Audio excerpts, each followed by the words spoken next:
I'm Jake Tapper. We're live at the Ronald Reagan Library in Simi Valley, California for the main event. Round 2 of CNN's presidential debate starts now.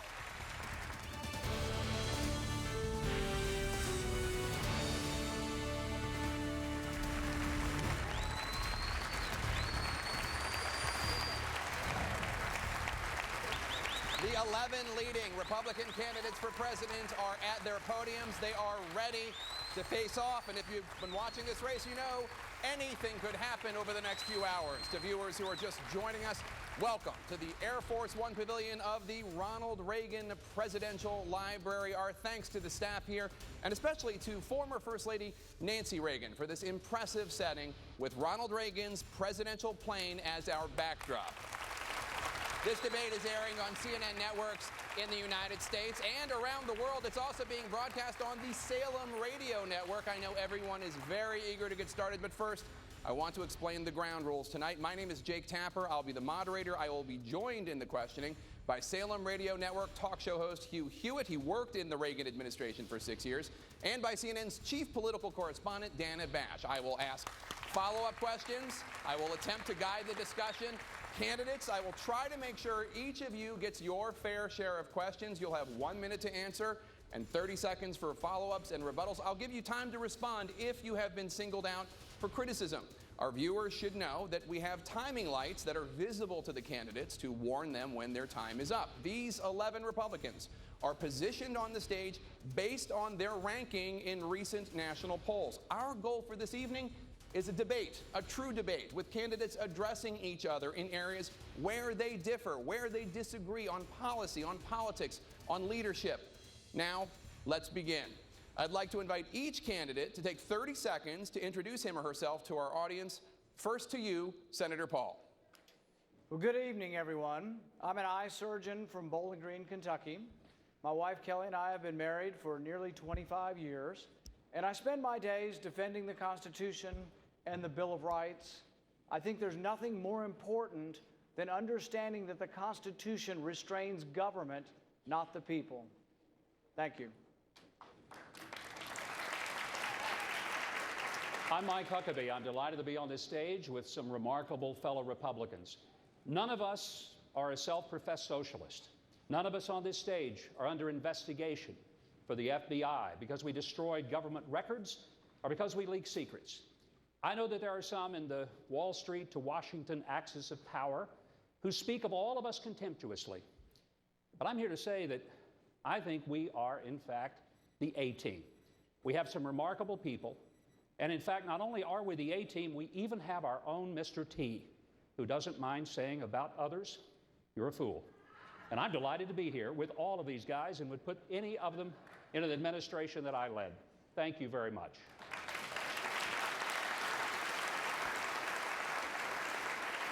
Thank you. My name is Marco Rubio. I'm from Florida. My wife, Jeanette, and I are the proud parent. We've been married 17 years, and we're the proud parents of 4 children, 2 of whom were able to join us here this evening. I'm honored to be here at the Reagan Library, at a place that honors the legacy of a man who inspired not just my interest in public service, but also our love for country. And I'm also aware that California has a drought, and so that's why I made sure I brought my own water. Senator Cruz. I'm Ted Cruz. I'm the son of an Irish-Italian mom and a Cuban immigrant dad who fled oppression and came to America seeking freedom. I'm a husband to my best friend, Heidi, who's here tonight. I'm a dad to 2 little girls who are the loves of my life, Caroline and Catherine. If you're fed up with Washington, if you're looking for someone to stand up to career politicians in both parties, I'm the only one on this stage who has done that over and over again. And if we stand together, we can bring America back. Hi, I'm Ben Carson, and I'm a retired pediatric neurosurgeon. I'm here with my wife, Candy, of 40 years, and 2 of my sons and their wives. I stress the pediatric part of my career because the reason that I've gotten involved in this race is because I'm very concerned about the future of our children. And the direction of our country is one that does not portend well unless we, the people, intervene and retake our rightful place at the pinnacle. And I just want to make it clear that I'm grateful to be here with all of you again, and welcome the addition of Carly Fiorina as well.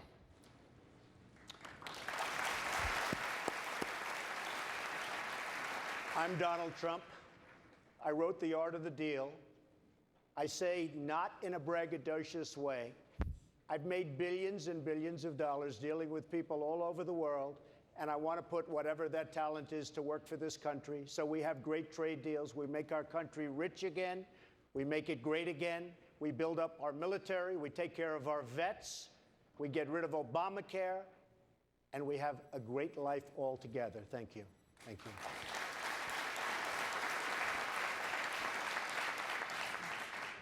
I'm Jeb Bush, and I believe America is on the verge of its greatest century, and I'm ready to lead. I'm a committed conservative reformer that cut taxes, that balanced budgets, that took on the special interests in Florida, and we won. I look forward to talking tonight about how we can fix a broken Washington, D.C., and create an environment where people can rise up again in this great country. Thank you.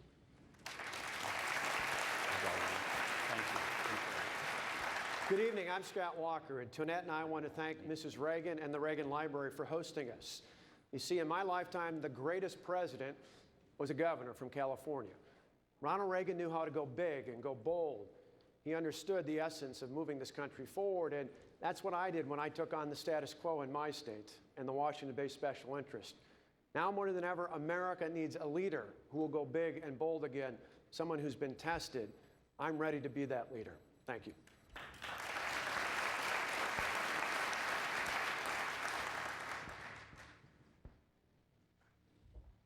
Good evening. My story, from secretary to CEO, is only possible in this nation and proves that every one of us has potential.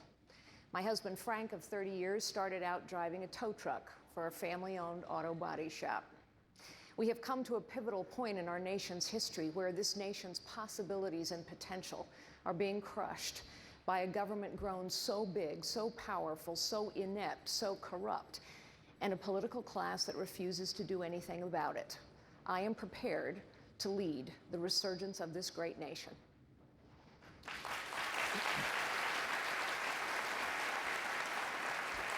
Well, I'm John Kasich, the governor of Ohio. Emma and Reese, my children, and Karen, love you girls. Thanks for watching tonight. By the way, I think I actually flew on this plane with Ronald Reagan when I was a congressman, and his goals and mine really pretty much the same. Lift Americans, unify, give hope, grow America, and restore it to that great shining city on a hill. Yes, he was a great one, and I learned much from watching him. The most important thing, hope to Americans, unify, lift everyone in America.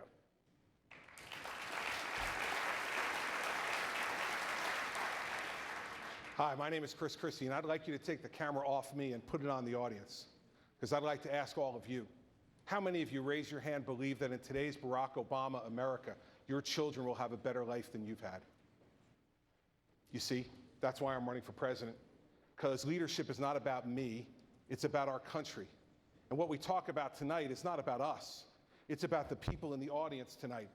Because in 7 short years, this president has stripped away their trust and their faith and their belief that the next generation will have a better life. He's stolen that from us, and when I'm president, I'm going to take it back.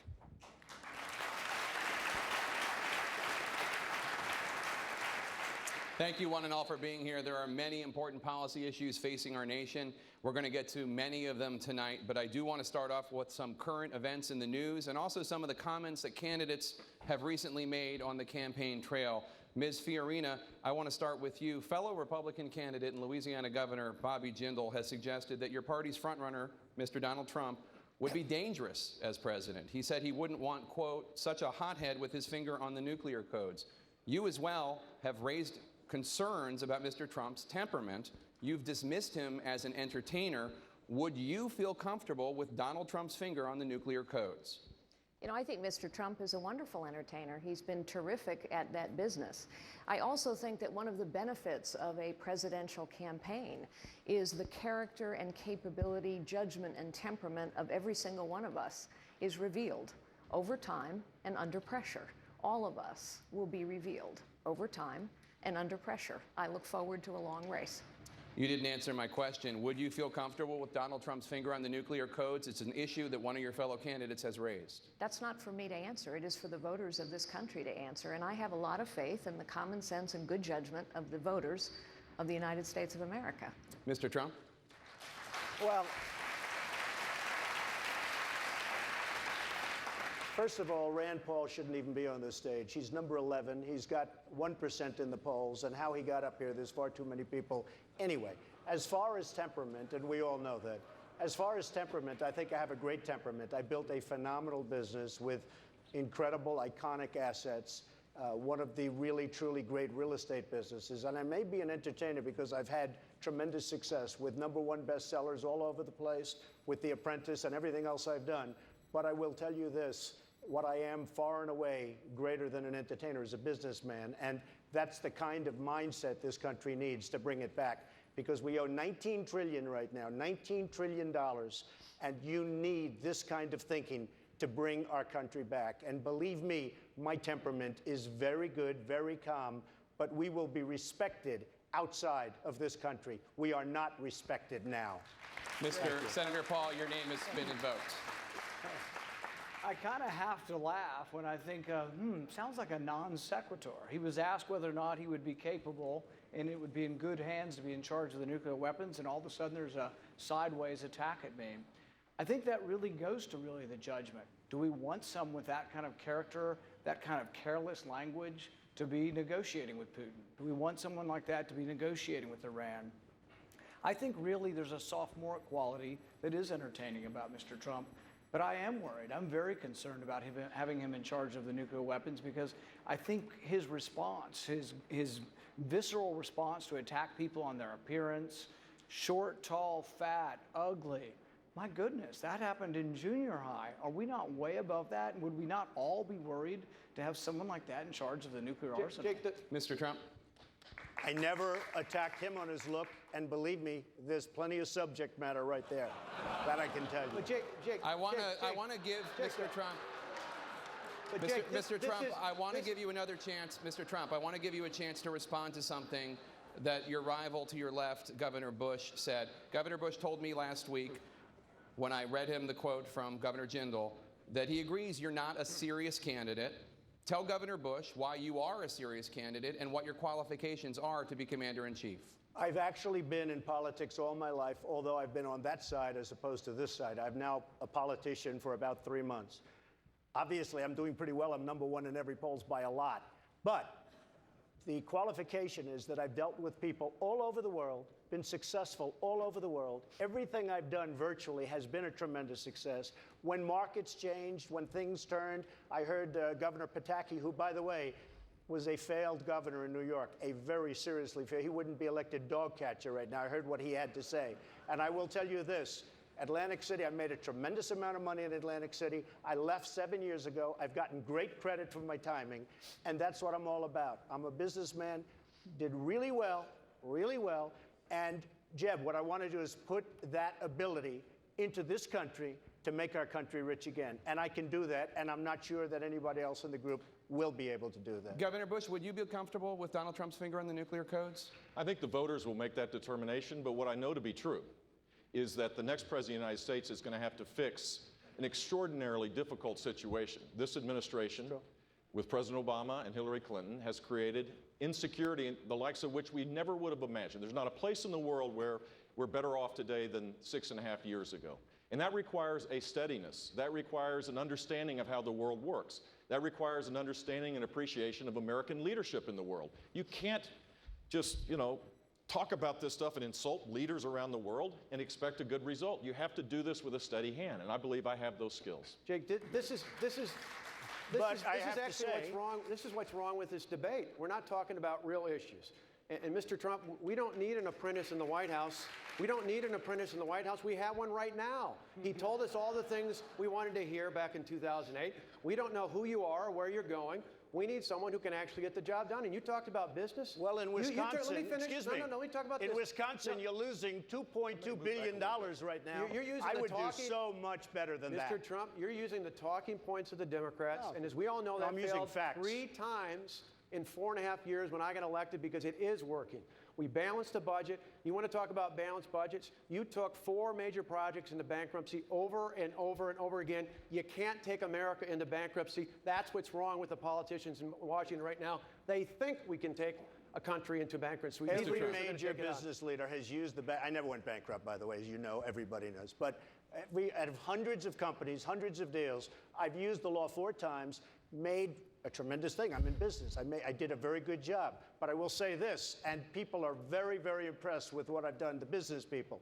But when the folks of Iowa found out the true facts of the job that you've done in Wisconsin, all of a sudden you tubed. He was number 1, now he's number 6 or 7 in the poll. So, look, we brought it out. You were supposed to make $1 billion in the state. You lost 2.2. You have right now a huge budget deficit. That's not a Democratic point. That's a point. That's a fact. And when the people of Iowa found that out, I went to number 1, and you went down the tubes. Governor Walker? Yeah, absolutely. I'll take this on. Because this is an issue that's important in this race. Just because he says it doesn't make it true.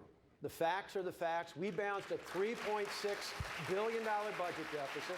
We did it by cutting taxes $4.7 billion to help working families, family farmers, small business owners, and senior citizens. And it's about time people in America stand up and take note of this. If you want someone who can actually take on the special interest of Washington, which you yourself just said you were part of, using the system, we need somebody who's going to stand up and fight for average Americans to put them back in charge of the government. I'm the one who's taking that on. I'll do that as your next president. Let's move on. Jake, A phenomenon going on in the race right now is that the political... Okay, Governor Kasich, go ahead. Listen, you know, if I were sitting at home and watching this back and forth, I'd be inclined to turn it off.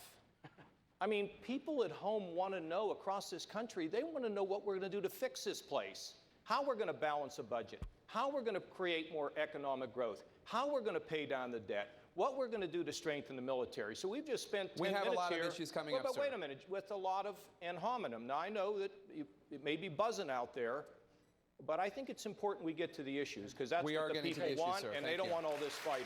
Well, a phenomenon going on in this race is that the political outsiders in the race, Dr. Carson, Donald Trump, Carly Fiorina, all together have majority support in the polls. Governor Christie, I want to ask you about something that Dr. Carson said the other day. Dr. Carson said campaigning is easier for him because he's not a politician. He can just tell the truth, therefore, while politicians, quote, have their finger in the air to see and do what is politically expedient. Governor Christie, tell Dr. Carson, is that a fair description of you? Well, I know Ben doesn't think that about me. I'm sure he was talking about one of the other guys, not me. And as far as being an outsider is concerned, let me tell you this, Jake. I am a Republican in New Jersey. I wake up every morning as an outsider. I wake up every morning with a Democratic legislature who's trying to beat my head in and fight me because I'm trying to bring conservative change to a state that needed it desperately.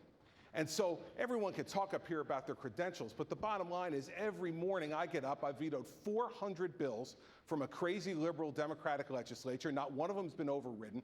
I vetoed more tax increases than any governor in American history, according to Americans for Tax Reform. What folks want in this country is somebody to go down there and get the job done. And that's exactly what I'll do. So I know this much, that what the American people want to hire right now is somebody who believes in them and believes that they are the ones who can fix our country. I will be the vessel through which they can fix this country. But it's not about me. It's about all of you and getting this government off your back and out of your way and letting you succeed. So I know that Ben wasn't talking about me. Look at him smiling at me right now. I know Ben didn't mean it about me. Thank you, Governor Christie. One of these other guys, I'm sure. Dr. Carson, who were you thinking about on this stage when you said that? And be honest, Ben. And more broadly, is experience in government not important for a president to have? Typically, politicians do things that are politically expedient, and they are looking for whatever their particular goal is. That is not the reason that I have gotten into this thing. I am extraordinarily concerned about the direction of this country, the divisiveness that is going on, the fiscal irresponsibility, the failure to take a leadership position in the world. All of those things will lead to a situation where the next generation will not have a chance that we've had now. So I don't want to really get into describing who's a politician and who's not a politician. But I think the people have kind of made that decision for themselves already and will continue to do so as time goes on. Thank you, Dr. Carson. Jake, it wasn't me. Jake, I'm not quite sure I'll he's- tell you why people are supporting outsiders. It's because you know what happens if someone's been in a system their whole life? They don't know how broken the system is. A fish swims in water, it doesn't know it's water. It's not that politicians are bad people, it's that they've been in that system forever. The truth is 75% of the American people think the government is corrupt. 82% of the American people think these problems that have festered for 50 years in some cases, 25 years, and in other cases, the border's been insecure for 25 years. 307,000 veterans have died waiting for health care. These things have gone on for so long because no one will challenge the status quo. You know what a leader does? They challenge the status quo, they solve problems that have festered for a long time, and they produce results. That is what my whole life has been about. People know this is about far more than replacing a D Thank you. with an R. This is about changing the system. Thank you, Ms. Farina. Governor Bush, in addition to the fact that he's an outsider, one of the reasons Mr. Trump is a frontrunner, Republican voters say, is because they like the fact that he is not bought and paid for by wealthy donors. Mr. Trump has repeatedly said that the $100 million you've raised for your campaign makes you a puppet for your donors. Are you? No, absolutely not. People are supporting me because I have a proven record of conservative leadership, where I cut taxes $19 billion over 8 years. We shrunk the state government workforce. We created a climate that led the nation in job growth 7 out of 8 years. We were one of 2 states to go to AAA bond rating. People know that we need principle-centered leadership, a disruptor to go to Washington, D.C. The one guy that had some special interest that I know of that tried to get me to change my views on something that was generous and gave me money was Donald Trump. He wanted casino gambling in Florida. I didn't want Yes, you did. Totally false. You wanted it, and you didn't get I it would've because I gotten was it. opposed to casino gambling I before, promise I would've gotten during, it. and after. And that's not, I'm not going to be bought by I anybody. promise, if I wanted it, I would have gotten it. No way, man. Believe me. Nope. I know my people. Not even possible. I know my people. Is there anything else you want to say about this? No, I just will tell you that, you know, Jeb made the statement. I'm not only referring to him. A lot of money was raised by a lot of different people that are standing up here. And the donors, the special interests, the lobbyists have very strong power over these people. I'm spending all of my money. I'm not getting any. I turned down so much. I could have right now from special interests and donors, I could have double and triple what he's got. I've turned it down. I've turned down last week $5 million from somebody. So I will tell you, I understand the game. I've been on the other side all of my life, and they have a lot of control over our politicians. And I don't say that favorably, and I'm not sure if there's another system, but I say this, I am not accepting any money from anybody. Nobody has control of me other than the people of this country. Governor I'm Bush. going to do the right thing. You got, according to your to what you said on one of the talk shows, you got Hillary Clinton to go to your wedding because true. you gave her That's money. true. Maybe it works for Hillary Clinton. It doesn't work Jeff, for anybody on Jeff, this stage. I was a businessman. I got along with Clinton. I got along with everybody. Yeah. That was my job, to get along with people. But the I didn't simple wanna, fact is- excuse me, 1 second. No. I The didn't simple want to. fact is, Jeff, Donald, oh, you good. cannot take- more energy tonight. I like No. that. Look, I was asked the question. I didn't want. It was my obligation as a businessman to my family, to my company, to my employees, to get along with all politicians. I got along with all of them, and I did a damn good job in doing it. Go ahead. So, he supports Pelosi. He supports Schumer. He supports Clinton. Got along with everybody. And when he asked Florida to have casino gambling, we said no. Wrong. We said no, and that's the simple fact. The simple don't fact make things is, up, Jeb. Don't make cut things me up. off, Come sir. on, don't make things up. Jake, can I say something about that? Sure, Dr. Carson. You know, when I entered this race, all the political pundits said it's impossible. You can't do it because you're not connected with the money. And there's no way that you can raise what you need in order to compete successfully. I, in no way, am willing to get in the bed with special interest groups or lick the boots of billionaires. I have said to the people, if they want me to do this, please get involved. And we now have over 500,000 donations, and the money is coming in But the pundits forgot about one thing, and that is the people, and they are really in charge. Thank you, Dr. Carson. Let's move to Russia, if we could.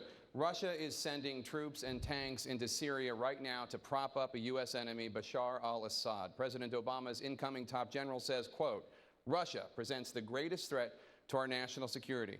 Mr. Trump, you say you can do business with President Vladimir Putin. You say you will get along, quote, very well. What would you do right now, if you were president, to get the Russians out of Syria? All right, so number one, they have to respect you. He has absolutely no respect for President Obama. Zero. Syria is a mess. You look at what's going on with ISIS in there. Now think of this. We're fighting ISIS. ISIS wants to fight Syria. Why are we fighting ISIS in Syria? Let them fight each other and pick up the remnants. I would talk to him. I would get along with him. I believe, and I may be wrong, in which case I'd probably have to take a different path, but I would get along with a lot of the world leaders that this country is not getting along with. We don't get along with China. We don't get along with the heads of Mexico. We don't get along with anybody. And yet at the same time, they rip us left and right. They take advantage of us economically and every other way. We get along with nobody. I will get along, I think, with Putin, and I will get along with others, and we will have a much more stable world. So just to clarify, the only answer I heard to the question I asked is that you would reach out to Vladimir Putin and you would do what? I believe that I will get along. We will do, between that, Ukraine, all of the other problems, we won't have the kind of problems that our country has right now with Russia and many other nations. Senator Rubio, you've taken a very different approach to the question of Russia. You've called Vladimir Putin a, quote, gangster. Why would President Rubio's approach be more effective than President Trump's? Well, first of all, I have an understanding of exactly what it is Russia and Putin are doing, and it's pretty straightforward. He wants to reposition Russia once again as a geopolitical force. He himself said that the destruction of the Soviet Union, the fall of the Soviet Union, was the greatest geopolitical catastrophe of the 20th century. And now he's trying to reverse that. He's trying to destroy NATO. And this is what this is a part of. He is exploiting a vacuum that this administration has left in the Middle East. Here's what you're going to see in the next few weeks. The Russians will begin to fly combat missions in that region, not just targeting ISIS, but in order to prop up Assad. He will also then turn to other countries in the region and say, America is no longer a reliable ally, Egypt. America is no longer a reliable ally, Saudi Arabia. Begin to rely on us. What he is doing is he is trying to replace us as the single most important power broker in the Middle East, and this president is allowing it. That is what is happening in the Middle East. That's what's happening with Russia and every region. I want to bring in Carly Fiorina. Ms. Fiorina. Having met Vladimir Putin, if I Putin. may, having met Vladimir Putin, I wouldn't talk to him at all. We've talked way too much to him. What I would do immediately is begin rebuilding the Sixth Fleet. I would begin rebuilding the missile defense program in Poland. I would conduct regular, aggressive military exercises in the Baltic states. I'd probably send a few thousand more troops into Germany. Vladimir Putin would get the message. By the way, the reason it is so critically important that every one of us know General Soleimani's name is because Russia is in Syria right now because the head of the Quds Force traveled to Russia and talked Vladimir Putin into aligning themselves with Iran and Syria to prop up Bashar al-Assad. Russia is a bad actor, but Vladimir Putin is someone we should not talk to because the only way he will stop is to sense strength and resolve on the other side. And we have all of that within our control. We could rebuild the Sixth Fleet. I will. We haven't. We could rebuild the missile defense program. We haven't. I will. We could also, to Senator Rubio's point, give the Egyptians what they've asked for, which is intelligence. We could give the Jordanians what they've asked for, bombs and materiel. We have not supplied it. I will. We could arm the Kurds. They've been asking us for 3 years. All of this is within our control. Thank you, Ms. Fiorina. While you brought up the subject of General Soleimani of the Quds forces from Iran, the next president, no matter who he or she may be, will inherit President Obama's Iran deal. Senator Cruz, Governor Kasich says that anyone who is promising to rip up the Iran deal on day one, as you have promised to do, is, quote, inexperienced and, quote, playing to a crowd. Respond to Governor Kasich, please. Well, let me tell you, Jake, the single biggest national security threat facing America right now is the threat of a nuclear Iran. We've seen 6.5 years of President Obama leading from behind. Weakness is provocative, and this Iranian nuclear deal is nothing short of catastrophic. This deal on its face will send over $100 billion to the Ayatollah Khamenei, making the Obama administration the world's leading financier of radical Islamic terrorism. This deal abandons 4 American hostages in Iran, and this deal will only accelerate Iran's acquiring nuclear weapons. You better believe it. If I am elected president on the very first day in office, I will rip to shreds this catastrophic Iranian nuclear deal. Why is that not, as Governor Kasich says, playing to the crowd and an example of you being inexperienced? Well, let's be clear when it comes to experience. What President Obama wants to do is he's run to the United Nations, and he wants to use the United Nations to bind the United States and take away our sovereignty. Well, I spent 5.5 years as the Solicitor General of Texas, the lead lawyer for the state in front of the U.S. Supreme Court. And I went in front of the Supreme Court and took on the World Court in the United Nations in a case called Medellin versus Texas. And we won an historic victory saying the World Court in the UN has no power to bind the United States, and no president of the United States, Republican or Democrat, has the authority to give away our sovereignty.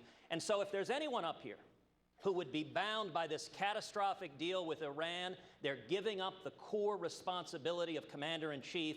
And as president, I would never do that. Governor Kasich, did Senator Cruz just play to the crowd? Let me just say this. First of all, I think it's a bad agreement. I would never have done it.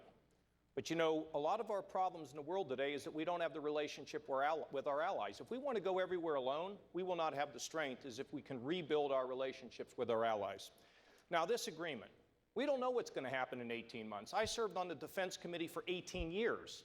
I've seen lots of issues in foreign affairs and in terms of global politics. You have to be steady. Now if they cheat, we slap the sanctions back on. If they help Hamas and Hezbollah, we slap the sanctions back on. And if we find out that they may be developing a nuclear weapon, then the military option is on the table. We are stronger when we work with the Western civilization, our friends in Europe, and just doing it on our own, I don't think is the right policy. Thank you, Governor Kasich. I want to go to Senator Paul. I want to go to Senator Paul. Senator Paul, the White House is rolling out the red carpet next week for the president of China, President Xi.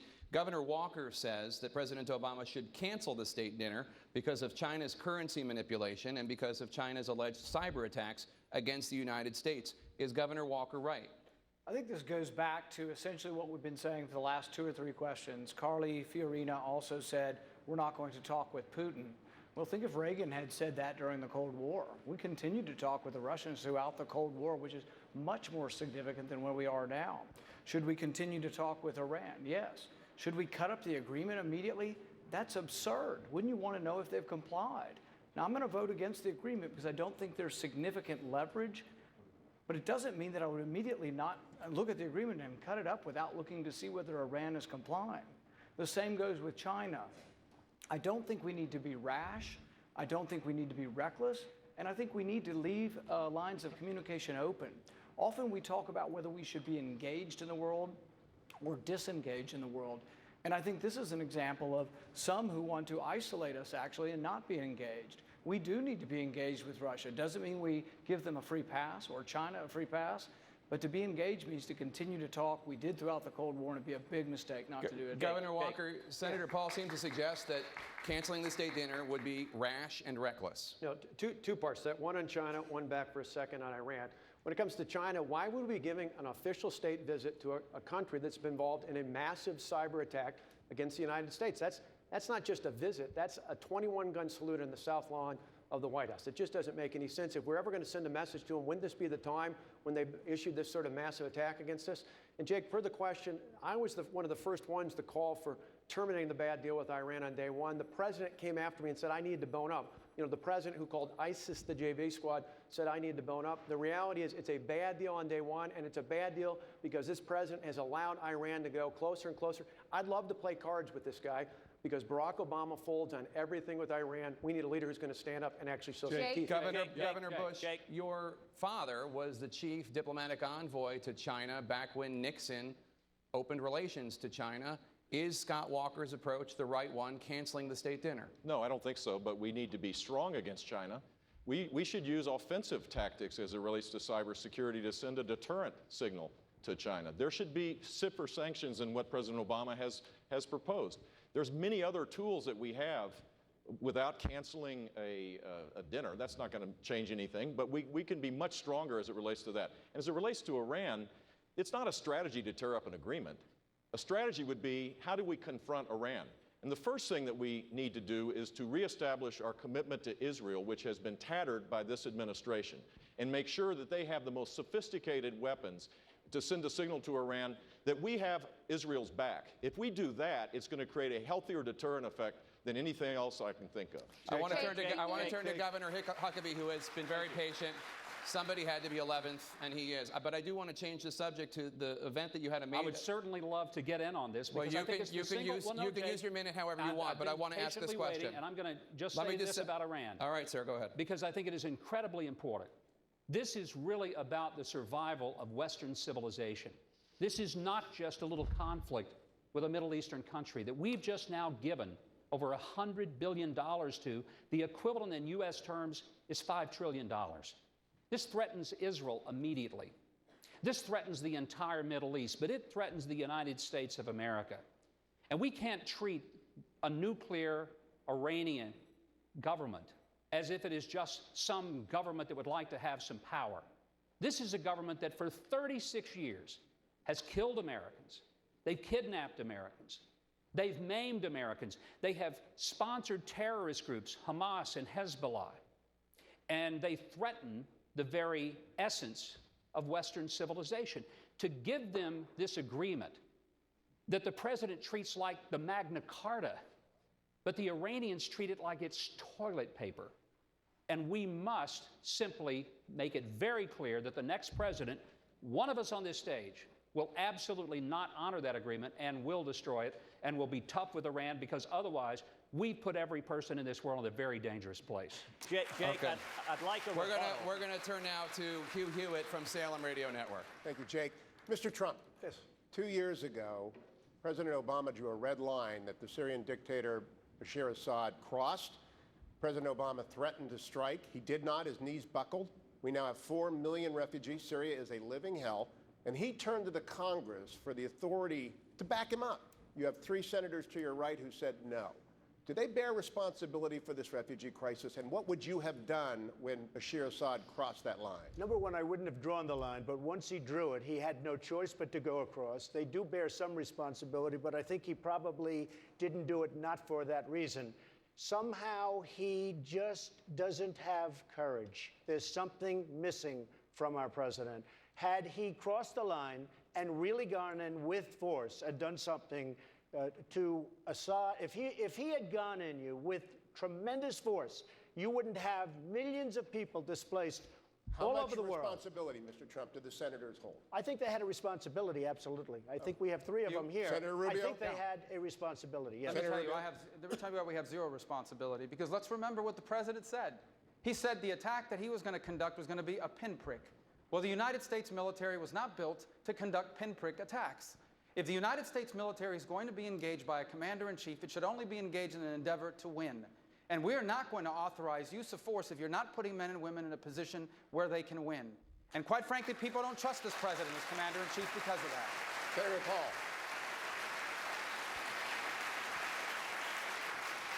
I think this gets to the point of wisdom on when we should intervene and when we shouldn't. Had we bombed Assad at the time, like President Obama wanted, like Hillary Clinton wanted, and like many Republicans wanted, I think ISIS would be in Damascus today. I think ISIS would be in charge of Syria had we bombed Assad. Sometimes both sides of a civil war are evil, and sometimes intervention makes us less safe. This is the real debate we have to have in the Middle East. Every time we've toppled a secular dictator, we've gotten chaos, the rise of radical Islam, and we're more at risk. So I think we need to think before we act and know that most interventions, if not a lot of them in the Middle East, have actually backfired on us. Thank you, Senator Paul. I want to turn now to my colleague, Dana Bash. Hold on a second. Jake, he asked me as well. I'd like to actually go get ahead, a chance sir. That would be fair. You're right. Respond to You're right. You're the 3rd senator. I think I'm the 1st senator. The number 1 test for use of military force should be the vital national security interest of the United States. The reason why I opposed President Obama bombing Syria is because he couldn't answer the question, what do you do if chemical weapons end up in the hands of radical Islamic terrorists like al-Nusra, like al-Qaeda, like ISIS? Now, I also want to respond to several of the folks up here who said, we should trust this Iranian deal and see if the Iranians will comply. Anyone who's paying attention to what Khamenei says knows that they will not comply. There's a reason Khamenei refers to Israel as the little Satan and America as the great Satan. In the middle of negotiating this treaty, Khamenei led the assembled masses in chanting death to America. I'm reminded of a great editorial cartoon. It shows the Ayatollah Khamenei saying death to all Americans. And then it shows John Kerry coming back saying, "Can we meet you halfway?" We need a commander-in-chief who will stand up and protect this country. And I'll tell you, I can't wait to stand on that debate stage with Hillary Clinton and to make abundantly clear, if you vote for Hillary, you are voting for the Ayatollah Khamenei to possess a nuclear weapon. And if you elect me as president, under no circumstances will a theocratic Ayatollah who chants death to America ever be allowed to acquire a nuclear weapon. Thank you, Senator Cruz. Jay, I want to. We're going to go to Dana Bash. No. I want to say something about what the senator just said. And then it'll be my turn. Let me suggest to you, we believe that we operate better in the world when our allies work with us. President Bush did it in the Gulf War. We work better when we are unified. Secondly, nobody's trusting Iran. They violate the deal, we put on the sanctions, and we have the high moral ground to talk to our allies in Europe, to get them to go with us. If they don't go with us, we slap the sanctions on anyway. If they fund these radical groups that threaten Israel and all of the West, then we should rip up the deal and put the sanctions back on. And let me make it clear. If we think they're getting close to developing a nuclear weapon and we get that information, you better believe that I would do everything in my power as the commander-in-chief to stop them having a nuclear weapon. We can have it, and we can have our allies, and we can be strong as a country, and we can project across this globe with unity, not just doing it alone. That is not what gets us where we want to get as a nation. Senator Cruz. Jake, there is no more important topic in 2016 than this topic right here. And I've listened to several folks saying, well, gosh, if they cheat, we'll act. We won't know. Under this agreement, there are several facilities in Iran they designate as military facilities that are off limit altogether. Beyond that, the other facilities, we give them 24 days notice before inspecting them. That is designed to allow them to hide the evidence. And most astonishingly, this agreement trusts the Iranians to inspect themselves. That makes no sense whatsoever. And let me note, President Obama is violating federal law by not handing over the side deals, and we ought to see the United States Congress stand up together and say, hand over this treaty and protect this country. Thank you, Senator. I want to turn back to Governor Huckabee. Governor Huckabee, last week you held a rally for a county clerk in Kentucky who was jailed for refusing to issue marriage licenses to same-sex couples, as I don't need to tell you. You've called what happened to Kim Davis, that clerk, an example of the criminalization of Christianity. There are several people on the stage who disagree with you. Governor Bush, for example, says that that clerk is sworn to uphold the law. Is Governor Bush on the wrong side of the criminalization of Christianity? No, I don't think he's on the wrong side of such an issue. Jeb is a friend. I'm not up here to fight with Jeb or to fight with anybody else. But I am here to fight for somebody who is a county clerk elected under the Kentucky Constitution that 75% of the people of that state had voted for, that said that marriage was between a man and a woman. The Supreme Court, in a very, very divided decision, decided out of thin air that they were just going to redefine marriage. It's a decision that the other justices in dissent said they didn't have, and there wasn't a constitutional shred of capacity for them to do it.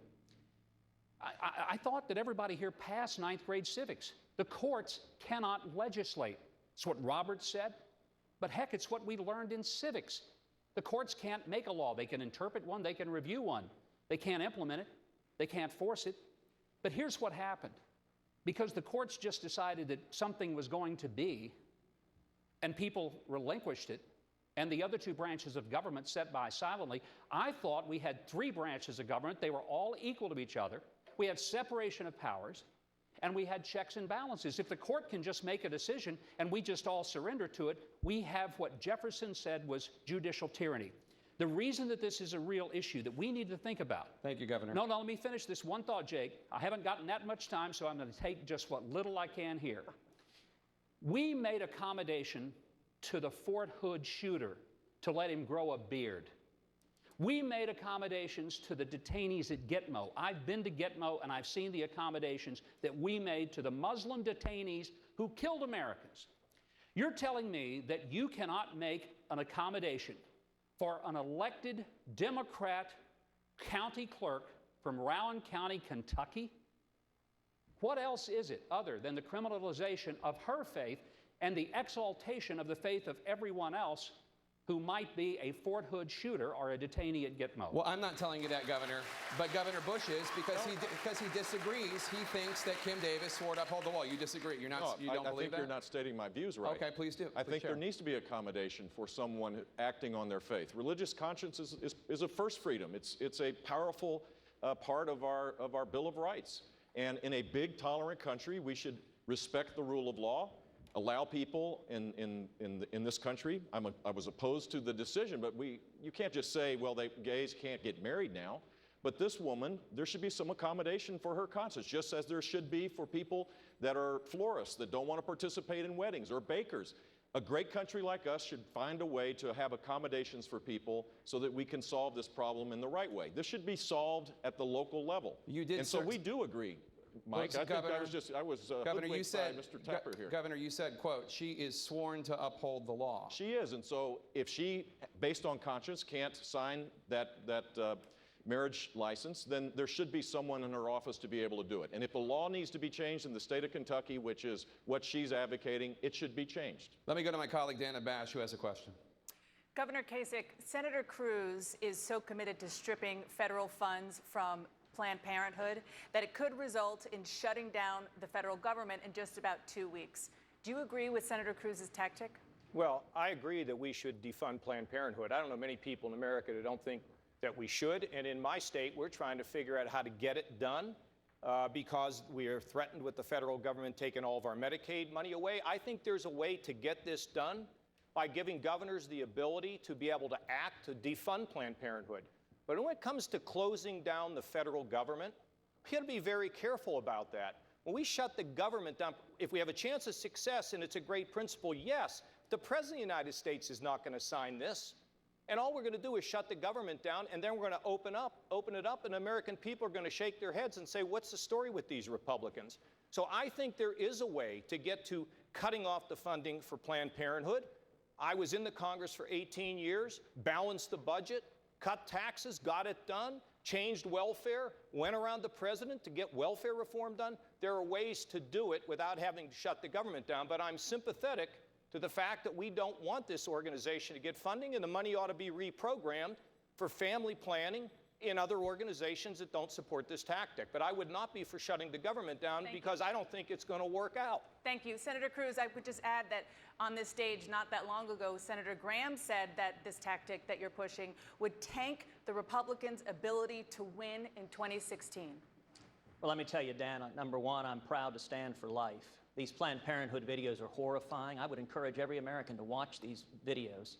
See senior Planned Parenthood officials callously, heartlessly bartering and selling the body parts of human beings. And then ask yourself, are these my values? These are horrifying. On these videos, Planned Parenthood also essentially confesses to multiple felonies. It is a felony with 10 years jail term to sell the body parts of unborn children for profit. That's what these videos show Planned Parenthood doing. Absolutely. We shouldn't be sending $500 million of taxpayer money to funding an ongoing criminal enterprise. And I'll tell you, the fact that Republican leadership in both houses has begun this discussion by preemptively surrendering to Barack Obama and saying, we'll give in because Obama threatens a veto. You know, Obama's committed to his principles, his liberal principles. He will fight for them. He says, I will veto any budget that doesn't fund Planned Parenthood, and Republicans surrender. We need to stop surrendering and start standing for our principles. Thank you, Senator. Thank you, Senator. Governor, I want to go to you. Is it what Senator Cruz says, a surrender by Republicans? No, what I can tell you is this. We didn't surrender in New Jersey 6 years ago as the brand new first ever pro-life governor of New Jersey since Roe versus Wade. I defunded Planned Parenthood, and I've vetoed Planned Parenthood funding now 8 times in New Jersey. Since the day I walked in as governor, Planned Parenthood has not been funded in New Jersey. We've stood up, and every one of those vetoes has been sustained. But here's the problem. We're fighting with each other up here. We agree. Let's ask Hillary Clinton. She believes in the systematic murder of children in the womb to preserve their body parts, Dana, in a way that maximizes their value for sale for profit. It is disgusting, and the American people need to hear it. We shouldn't be fighting with each other. She's the real opponent. She's the real problem. Governor, the reality is in just 2 weeks' time, we are going to be facing a question about whether or not it's enough to shut down the government to make that statement because there's still a Democrat in the White House. Do you oppose it or support it? I'll tell you what I'd be willing to fight for. Why haven't we put tax reform on the president's desk? So we could simplify this tax system. Yes or no, it's really important, Dana. We got to talk about what we would be willing to shut down for. Why don't we put tax reform on this president's desk and make him veto it if that's what he wants to do? Why haven't we repealed and replaced Obamacare? Make him veto if that's what he wants to do. And why don't we do the same thing with Planned Parenthood? We elected a Republican Congress to do this, and they should be doing it, and they're not, and they're giving the president a pass. Dana, I'd like One more time. I'm sorry, I just want to get an answer. I put it in the list, Dana. Okay. We should be doing these things and forcing the president to take action. So you would support Let's force him to do what he says he's going to do. Dana, now, I don't know whether he'll do it or not, but let's force him to do it. Dana, I'd like to link these two issues, both of which are incredibly important. Iran and Planned Parenthood. One has something to do with the defense of the security of this nation. The other has something to do with the defense of the character of this nation. You have not heard a plan about Iran from any politician up here. Here's my plan. On day one in the Oval Office, I will make 2 phone calls. The first to my good friend Bibi Netanyahu to reassure him we will stand with the state of Israel. The second to the Supreme Leader to tell him that unless and until he opens every military and every nuclear facility to real anytime, anywhere inspections by our people, not his, we, the United States of America, will make it as difficult as possible to move money around the global financial system. We can do that. We don't need anyone's cooperation to do it. And every ally and every adversary we have in this world will know that the United States of America is back in the leadership business, which is how we must stand with our allies. As regards Planned Parenthood, anyone who has watched this videotape, I dare Hillary Clinton, Barack Obama to watch these tapes. Watch a fully formed fetus on the table, its heart beating, its legs kicking, while someone says we have to keep it alive to harvest its brain. This is about the character of our nation. And if we will not stand up and force President Obama to veto this bill, shame on us.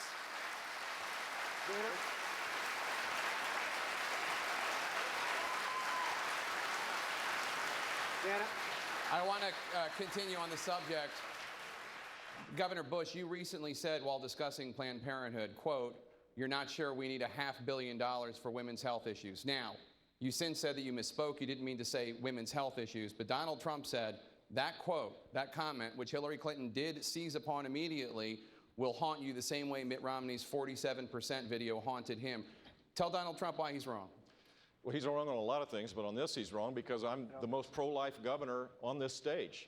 I got to act on my core beliefs. It's part of who I am. Life is a gift from God, and from beginning to end, we need to respect it and err on the side of life. And so I defunded Planned Parenthood. We created a climate where parental notification took place. We were the only state to fund crisis pregnancy centers with state monies. We were totally focused on this, and I would bring that kind of philosophy to Washington, D.C. So here's a solution to this. Title 10 of the HHS funding, there's something that was called the Reagan Rule. It was passed in 1988. And in that rule, it was defined, and the courts approved this, that a Planned Parenthood, you couldn't separate the money between the actual abortion procedures, and there are 330,000 abortions that take place in this clinic, and their promotion of it. He interpreted it the right way. The courts ruled in his favor, and Planned Parenthood did not get funding during that time until President Clinton came in.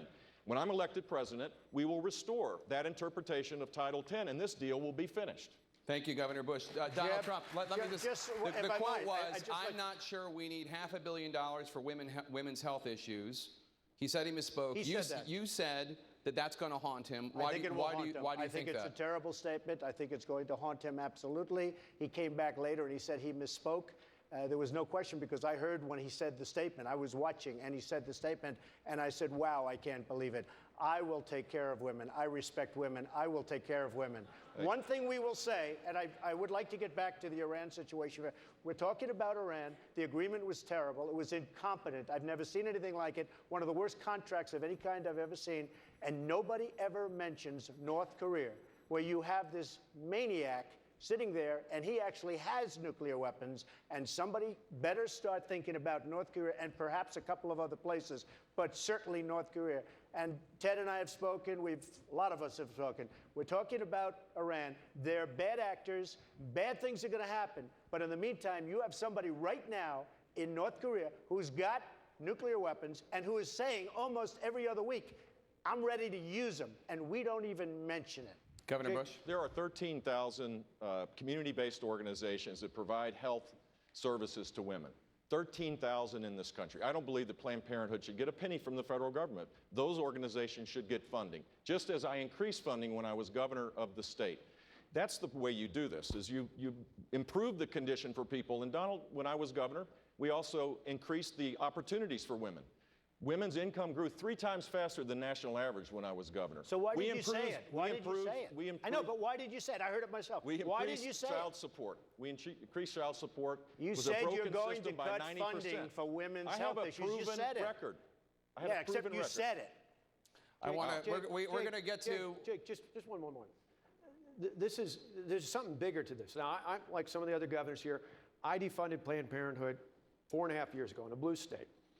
But it's bigger than that. We did that in a blue state. We took the money and put it in the women's health. So we did exactly what we're talking about here. But I think the bigger issue here is we should be able to do this nationally. And this is precisely why so many Republicans are upset with Washington. They see the House and they see the Senate and say, why can't we pass this? Why can't we defund Planned Parenthood in a spending bill? Forget about the 60-vote rule. There's no reason, and the Constitution doesn't call for 60 votes. Pass it with 51 votes. Put it on the desk of the president. Thank you, Governor. And go forward and actually make a point. Thank you, this Governor. is why people are upset with Washington. We're going to get to many of these issues. We're still in the first block, believe it or not. We're going to get to many of these issues. But before we end this block, Ms. Fiorina, I do want to ask you about this. In an interview last week in Rolling Stone magazine, Donald Trump said the following about you, quote, "Look at that face. Would anyone vote for that?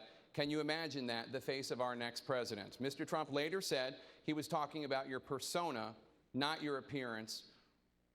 Please feel free to respond what you think about his persona. You know, it's interesting to me. Mr. Trump said that he heard Mr. Bush very clearly and what Mr. Bush said. I think women all over this country heard very clearly what Mr. Trump said.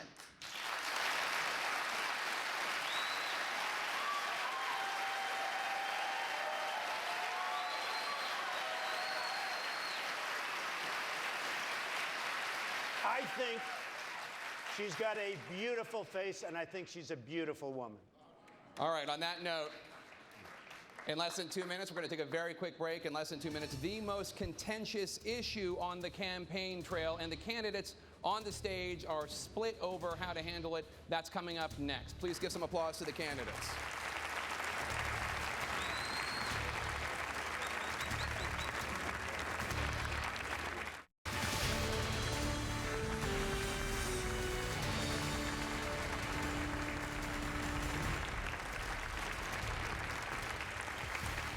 Welcome to CNN's Republican presidential debate.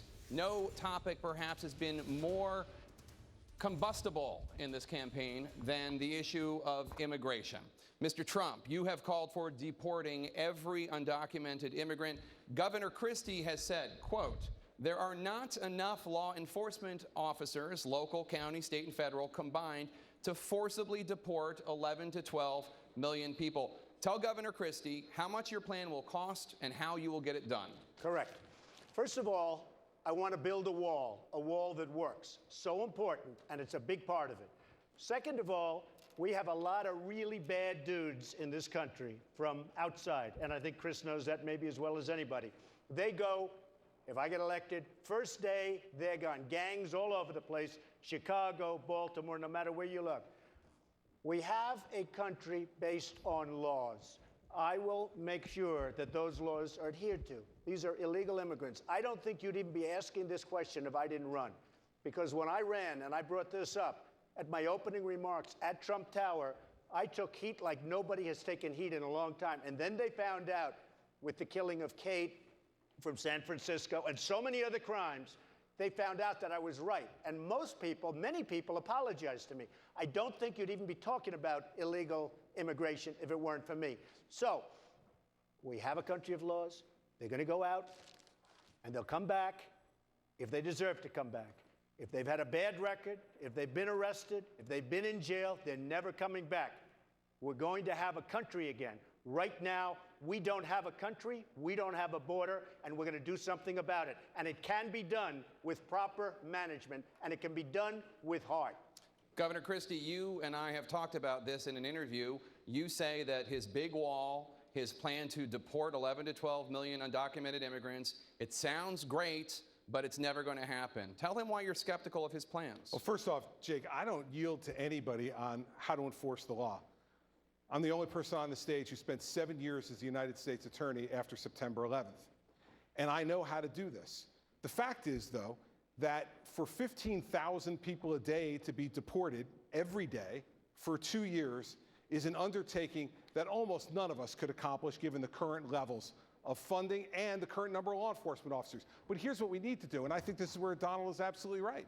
What we need to do is to secure our border, and we need to do it with more than just a wall. We need to use electronics, we need to use drones, we need to use FBI, DA, and ATF, and yes, we need to take the fingerprint of every person who comes into this country on a visa, and when they overstay their visa, we need to tap them on the shoulder and say, you have overstayed your welcome, you are taking advantage of the American people, it's time for you to go. If we had that kind of system in place, we wouldn't have the 11 million people we have now. Thank you, Governor Christie. By the way, I agree with what Chris is saying, but I will say this. Illegal immigration is costing us more than $200 billion a year, just maintaining what we have. I want to bring in Dr. Carson because he, too, has been skeptical of your plan to immediately deport 11 to 12 million illegal immigrants. He said, quote, people who say that have no idea what this entails. Why do you say that, Dr. Carson? Well, first of all, recognize that we have an incredible illegal immigration problem. I was down in Arizona a few weeks ago at the border. I mean, the fences that were there were not manned, and those are the kind of fences when I was a kid that would barely slow us down. So I don't see any purpose in having that. Now, what we need to do is look at something that actually works. Yuma County, Arizona, they stopped 97% of the illegal immigration through there. They put in a double fence with a road so that there was quick access by the enforcement people. If we don't seal the border, the rest of the stuff really doesn't matter. It's kind of ridiculous, all the other things that we talk about. We have the ability to do it. We don't have the will to do it. There was one area where they had cut a hole in the fence, and to prepare it, they put a few strands of barbed wire across. Well, the photographers who were there with us, they wanted to photograph us from the side of the Mexicans, and they went through there, and they were not physically fit people, and they took their cameras and things with them and shot us from the other side. That's how easy it is to get across. And the drugs, I mean, it goes on and on and on. ICE tells them to release these people. 67,000 criminals released onto our property. It's ridiculous. With all due respect, Dr. Carson, you said about Donald Trump's plan to immediately deport 11 to 12 million undocumented immigrants. People who say that have no idea what this entails. Why not? Well, I have also said if anybody knows how to do that, that I would be willing to listen. And if they can, specify exactly how that's going to be done and what the costs, and it sounds reasonable, then I think it's worth discussing. But let's continue the conversation about illegal immigration with Dana Bash. Governor Bush, Mr. Trump has suggested that your views on immigration are influenced by your Mexican-born wife. He said that, quote, if my wife were from Mexico, I think I would have a soft spot for people from Mexico. Did Mr. Trump go too far in invoking your wife? He did. He did. You're proud of your family, just as I am. Correct. To subject my wife into the middle of a raucous political conversation was completely inappropriate, and I hope you apologize for that, Donald. Well, I have to tell you, I hear phenomenal things. I hear your wife is a lovely woman. She is. I She's don't fantastic. know her, and this She is is a total absolutely the love of my life, and she's right here. And why don't you apologize for her? No, I won't right do that now. because I said nothing wrong, but I do hear she's a lovely woman. So here's the deal. My wife is a Mexican-American. She's an American by choice. She loves this country as much as anybody in this room. And she wants a secure border, but she wants to embrace the traditional American values that make us special and make us unique. We're at a crossroads right now. Are we going to take the Reagan approach, the hopeful, optimistic approach, the approach that says that you come to our country legally, you pursue your dreams with a vengeance, you create opportunities for all of us, or the Donald Trump approach? The approach that says that everything is bad, that everything's coming to an end. Mr. Trump. I'm on Jeb the Reagan said side of this. that they come into our country as an act of love. With all of the problems that we have in so many instances, we have wonderful people coming in, but with all of the problems, this is not an act of love. He's weak on immigration, by the way, in favor of Common Core, which is also a disaster, but weak on immigration, he doesn't get my vote.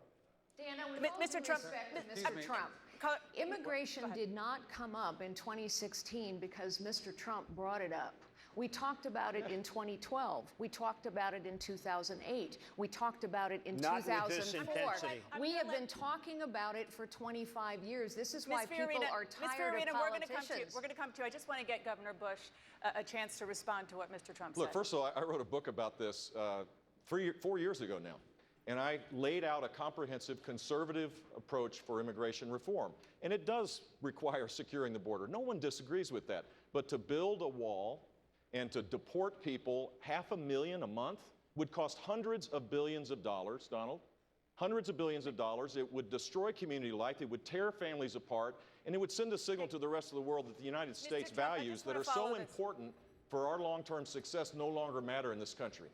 As I said, we are spending $200 billion. We are spending $200 billion a year on maintaining what we have. We will move them out. The great ones will come back. The good ones will come back. They'll be expedited. They'll be back.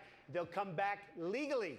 We'll have a country. They'll come back legally. Okay, on that note, you have criticized Governor Bush for speaking Spanish on the campaign trail. You said, quote, he should really set an example by speaking English in the United States. What's wrong with speaking Spanish? Well, I think it's wonderful and all, but I did it a little bit half-heartedly, but I do mean it to a large extent. We have a country where to assimilate, you have to speak English. And I think that where he was and the way it came out didn't sound right to me.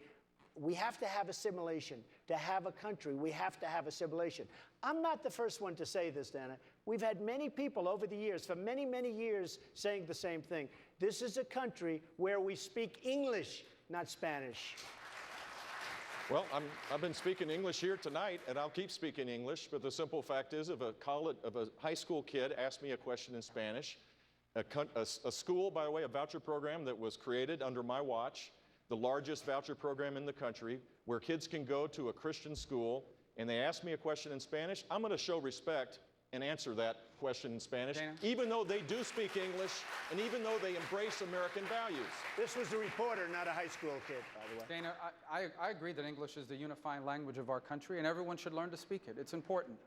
I want to tell you a story about someone that didn't speak English that well. It was my grandfather. He came to this country in the 1960s as escaping Cuba, and he lived with us growing up. And my grandfather loved America. He understood what was so special about this country. He loved Ronald Reagan. He would be very proud of the fact that we're here this evening. My grandfather instilled in me the belief that I was blessed to live in the one society in all of human history where even I, the son of a bartender and a maid, could aspire to have anything and be anything that I was willing to work hard to achieve.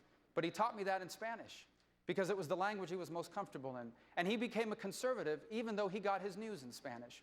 And so I do give interviews in Spanish, and here's why. Because I believe that free enterprise and limited government is the best way to help people who are trying to achieve upward mobility. And if they get their news in Spanish, I want them to hear that directly from me, not from a translator at Univision. Thank you, Senator Rubio. Senator Cruz.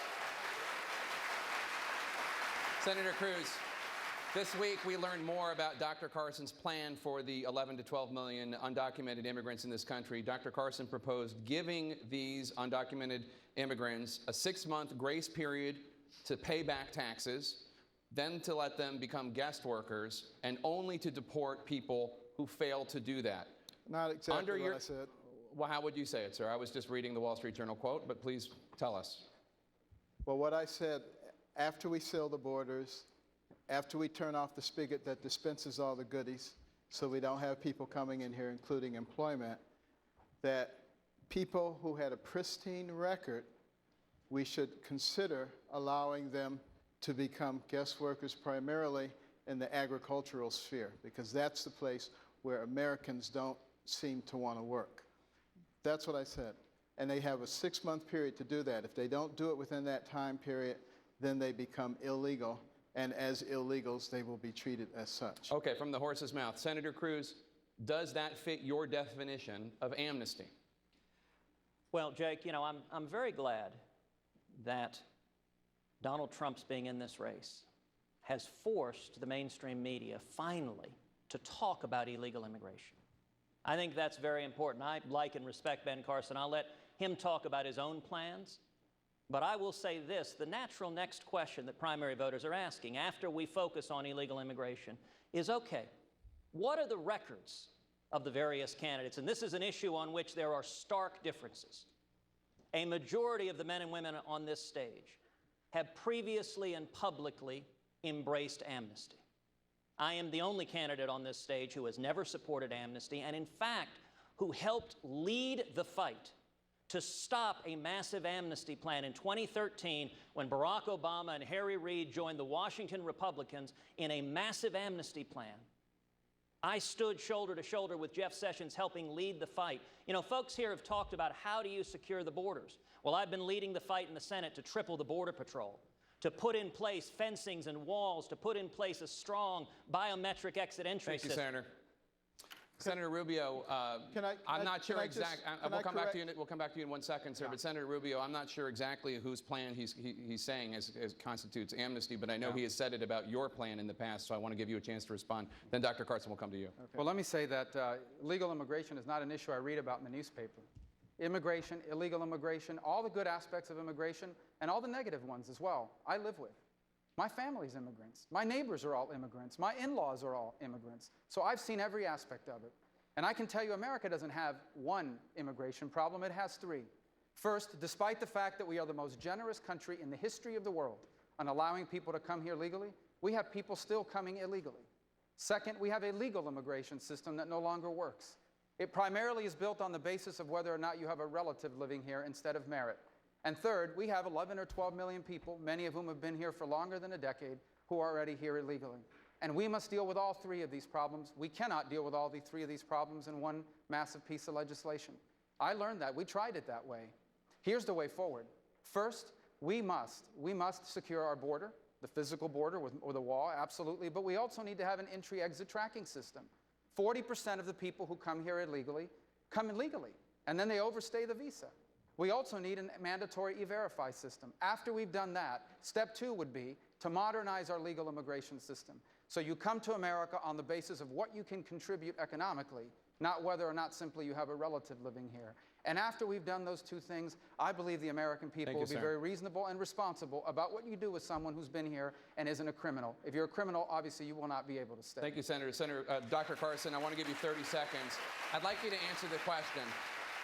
Senator Cruz describes plans such as yours as amnesty. Why is your plan not amnesty? My plan is not amnesty for a number of reasons. Number one, you know, I've talked to farmers, and they said they cannot hire Americans to do the kind of job that I'm talking about. And the second reason is because the individuals who register as guest workers, they don't get the vote, they are not American citizens, and they don't get the rights and privileges of American citizens. So that's key. But the other thing that I want to bring up is I mentioned something earlier, I think it was just sort of glossed over.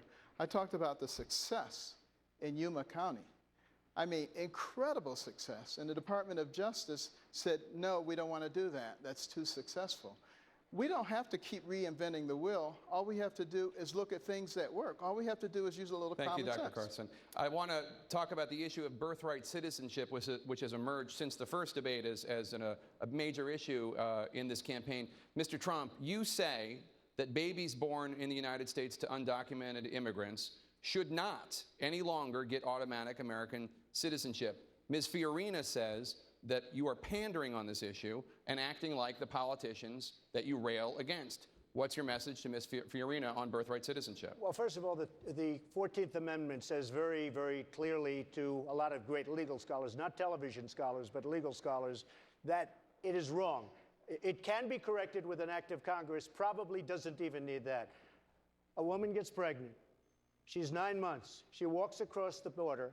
She has the baby in the United States, and we take care of the baby for 85 years. I don't think so. And by the way, Mexico and almost every other country anywhere in the world doesn't have that. We're the only ones dumb enough, stupid enough to have it.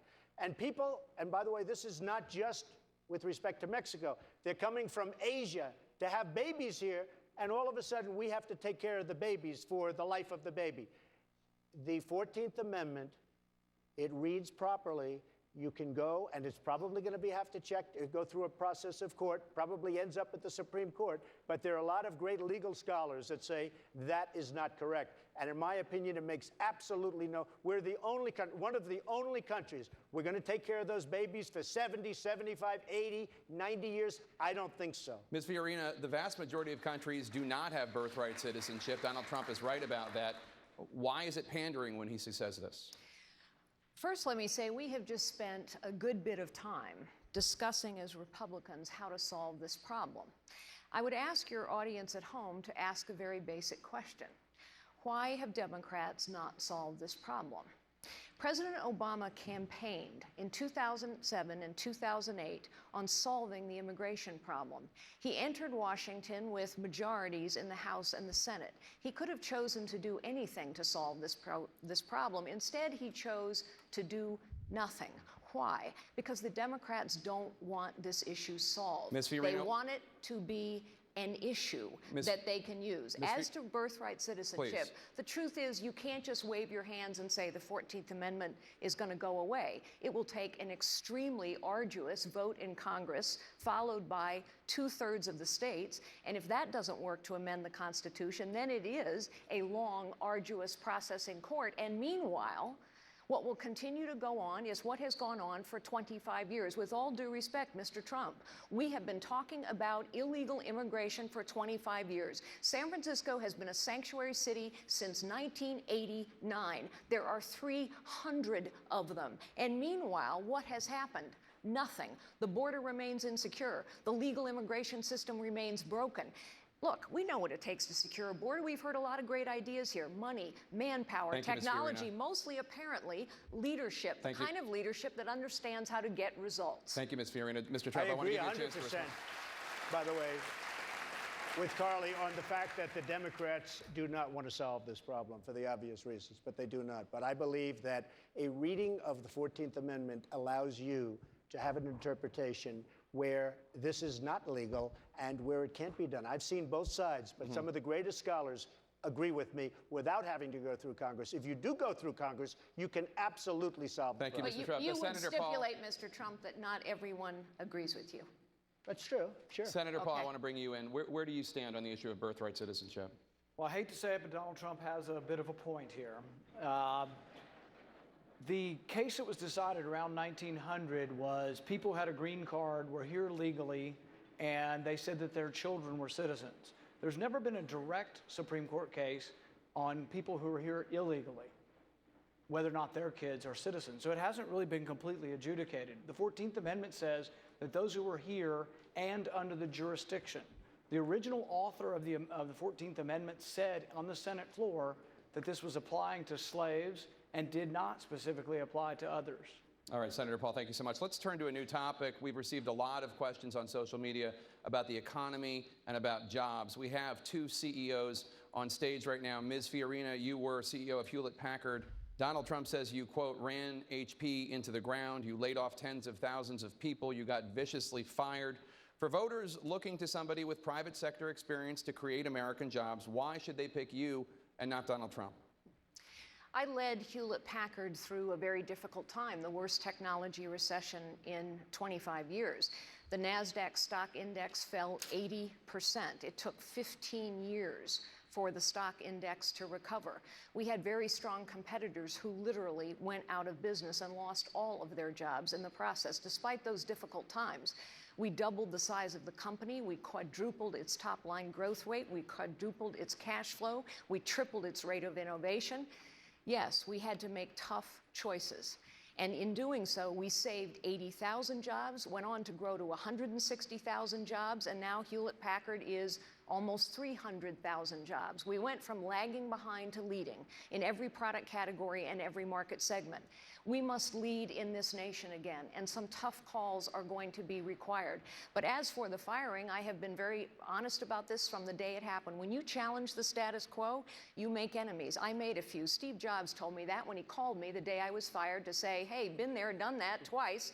It's also true that the man that led my firing, Tom Perkins, just took out a full-page ad in the New York Times to say he was wrong, I was right, I was a terrific CEO, the board was dysfunctional, and he thinks I will make a magnificent president of the United States. Well, Mr.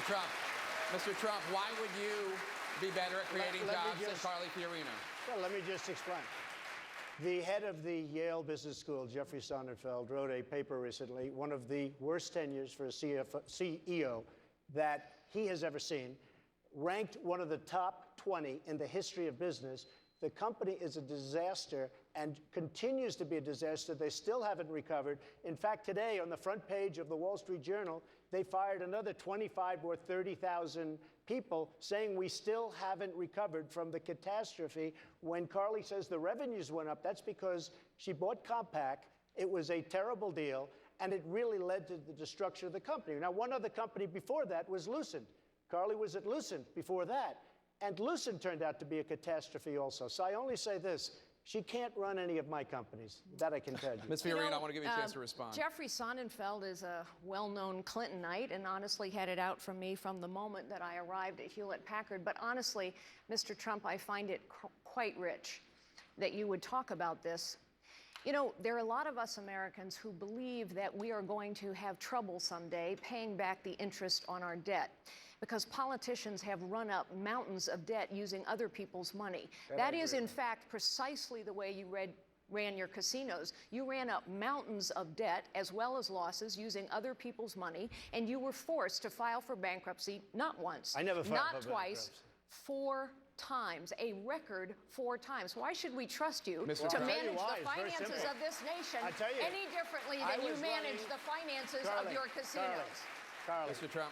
I made over $10 billion. I had a casino company. Caesars just filed for bankruptcy.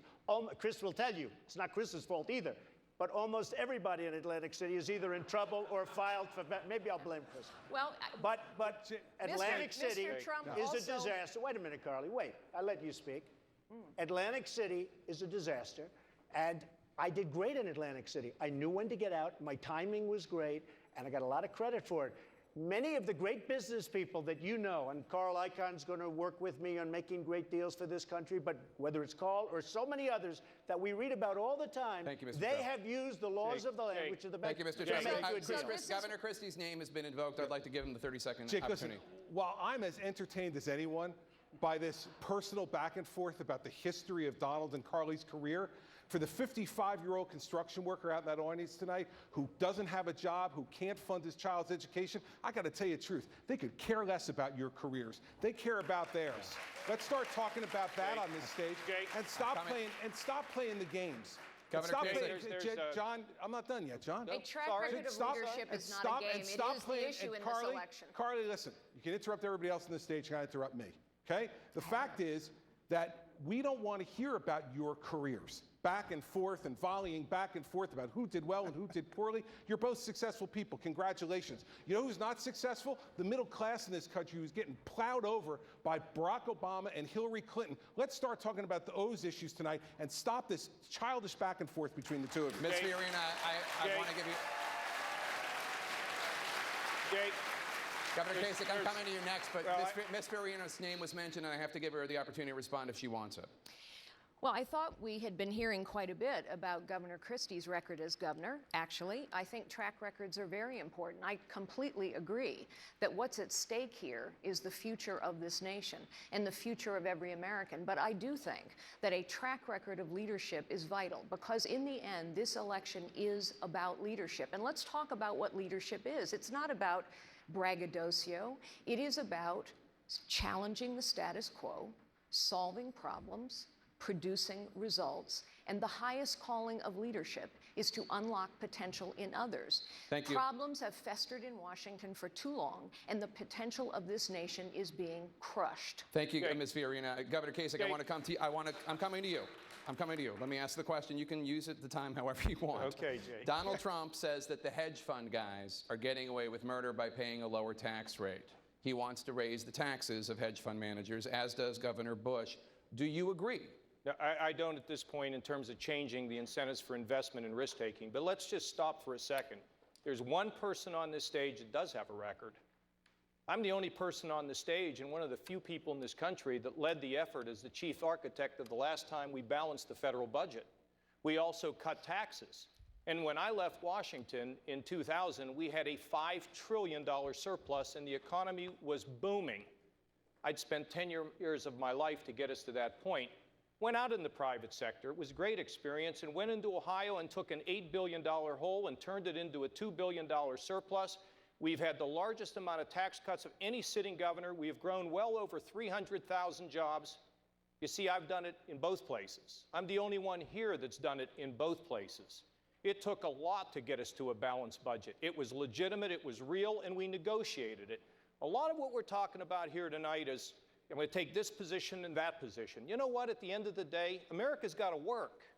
We got to figure out how we come together to deal with this, with our fiscal problems, because when we deal with that, we create a stronger economy for everybody. People have a chance to rise.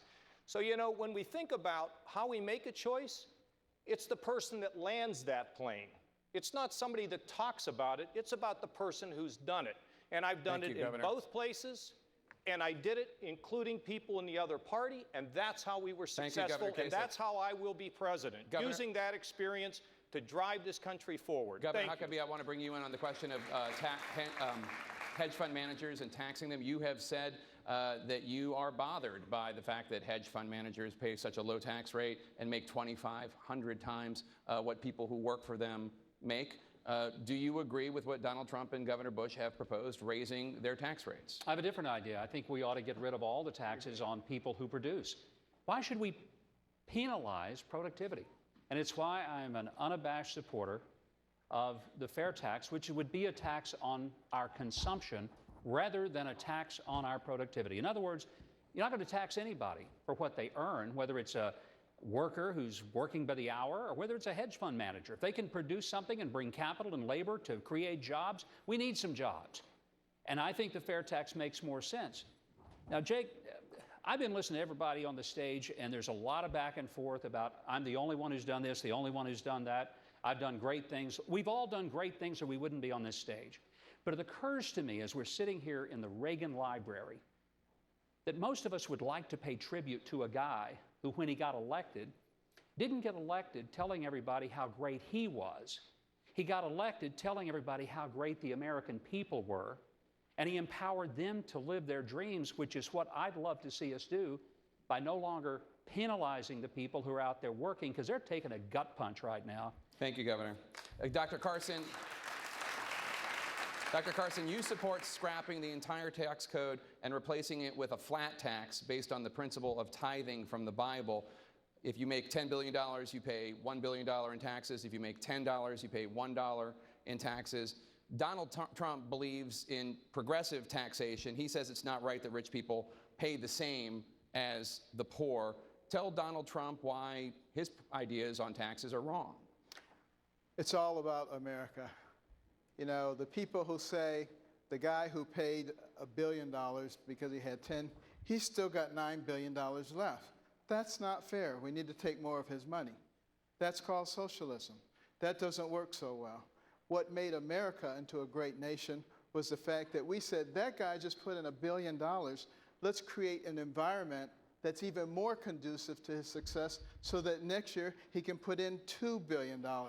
And that's the kind of thing that helps us to grow. We can't grow by continuing to take a piece of pie and dividing it and redistributing it. But I'm also looking at what Governor Huckabee talked about. You don't want me operating on you, I assure you that. The fair tax. Looking at both of them, we're evaluating them both. and I'm talking to the American people, because one of the things we must recognize is that this country is of, for, and by the people. And it's really time that the government get out of the way and let the people be the ones who decide how they want to run their country. Mr. Trump, Well, what do you think of the flat? Yes. What do you think of the flat tax? Do you think it's fair? Well, I think the thing about the flat tax, I know it very well, that I don't like is if you make $200 million a year, you pay 10%, you're paying very little relatively to somebody that's making $50,000 a year and has to hire H&R Block to do the work because it's so complicated. One thing I'll say to Ben is that we've had a graduated tax system for many years, so it's not a socialistic thing. What I'd like to do is, and I'll be putting in the plan in about 2 weeks, and I think people are going to like it, it's a major reduction in taxes. It's a major reduction for the middle class. The hedge fund guys won't like me as much as they like me right now. I know them all, but they'll pay more. I know people that are making a tremendous amount of money and paying virtually no tax, and I think it's unfair. Thank you, Mr. Trump. Senator Paul. I'm glad we're having a discussion about taxes because everybody laments that we lose jobs overseas. Well, yeah, our companies and our jobs are being chased overseas by a 70,000-page tax code. So that's why I've chosen to get rid of the whole thing and have one single rate, 14.5% for everybody, business and for corporate income and personal income. But we also get rid of the payroll tax, so the working class would get a tax break as well. So I think a flat tax, eliminating the tax code, getting rid of all the loopholes is the way to go, and it's the way we get America going again. Governor Walker, I want to go to you. Dr. Carson wants to raise the federal minimum wage. You have called it a lame idea. Why is raising the federal minimum wage lame? I said the best way to help people see their wages go up is to get them the education, the skills they need to take on careers that pay far more than minimum wage. And it's why we talk about it's all about jobs. You want to help people actually get jobs. It's why on that last question we were trying to jump in on taxes. To me, it's not just about taxes, cutting taxes. I've done as much as anybody. I've cut income taxes, I've cut property taxes. In fact, property taxes are lower today in my state than they were before we took office. The real issue is about jobs. Ronald Reagan, our plan is based on the Ronald Reagan tax cuts of 1986. That brought about one of the longest sustained periods of economic growth in American history. All the things we should be talking about tonight are about how do we create jobs, helping people get the skills and the education qualifications they need to succeed. That's the way you help people create jobs. It's part of our larger plan to reform the tax code, to cut taxes, to put in place an education system that gives people the skills and education that they need, to put in place an all-the-above energy policy. But you start on day one with repealing Obamacare. I'm the only one on this stage who's actually got a plan, introduced an actual plan to repeal Obamacare on day one. I'll send a bill up to Congress and to make sure they actually enact it. Thank you, Governor. I'm going to sign an order that makes the Congress live by the same rules as everybody else. Thank you, Governor. That will ensure they repeal Dr. Obamacare. Carson, Governor Walker didn't really answer the question, but I'll let you respond. He called raising the federal minimum wage lame. What do you think of that? Well, first of all, let me say what I actually said about raising the minimum wage. I was asked, should it be raised? I said, probably or possibly. But what I added, which I think is the most important thing, is I said we need to get both sides of this issue to sit down and talk about it, negotiate a reasonable minimum wage, and index that so that we never have to have this conversation again in the history of America. I think we also have to have two minimum wages, a starter and a sustaining, because how are young people ever going to get a job if you have such a high minimum wage that it makes it impractical to hire them? Thank you, Dr. Carson. I want to now turn to Hugh. I want to turn to Hugh. That issue, because you said I did answer, and I did.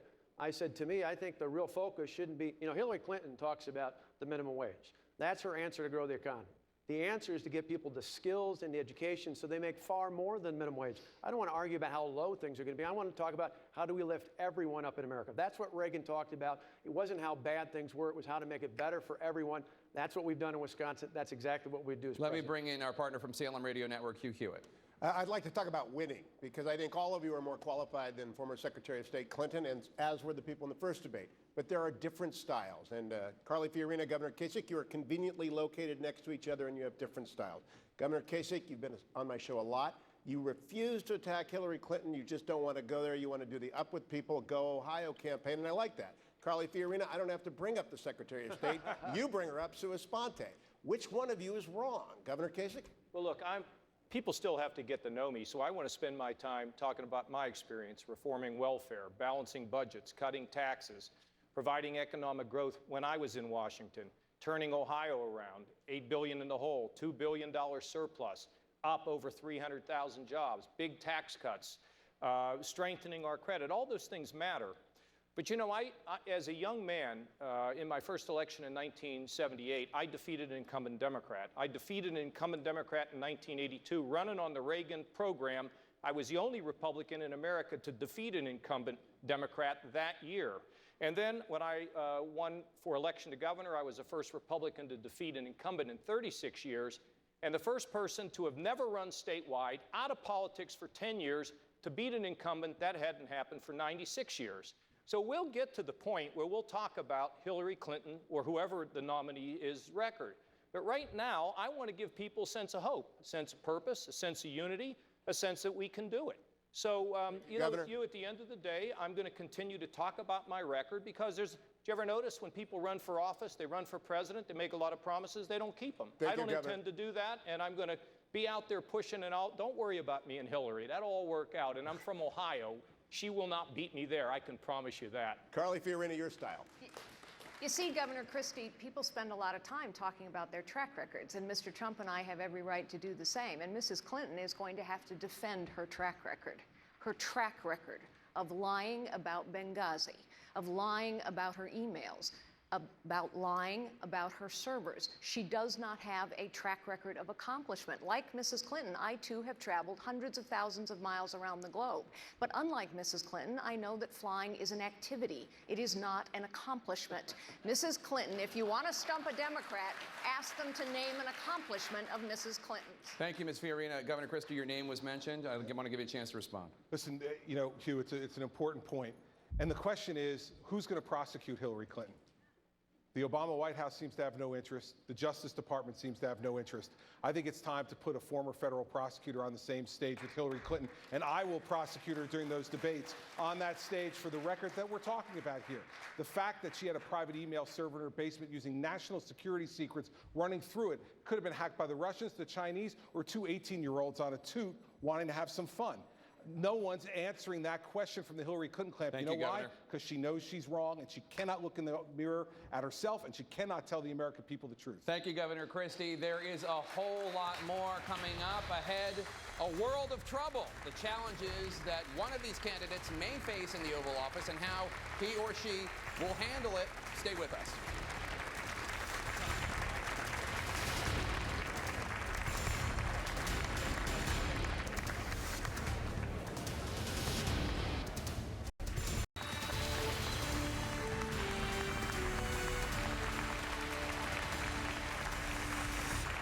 Welcome back to CNN's Republican presidential debate. Let's turn to some issues now in foreign policy. Mr. Trump, Senator Rubio said it was, quote, very concerning to him that in a recent interview you didn't seem to know the details about some of the enemies the U.S. faces. Rubio said, if you don't know the answers to those questions, you will not be able to serve as commander-in-chief. Please respond to Senator Rubio. Well, I heard Hugh Hewitt, a nice man. He apologized because he actually said that we had a misunderstanding, and he said today that Donald Trump is maybe the best interview there is anywhere that he's ever done.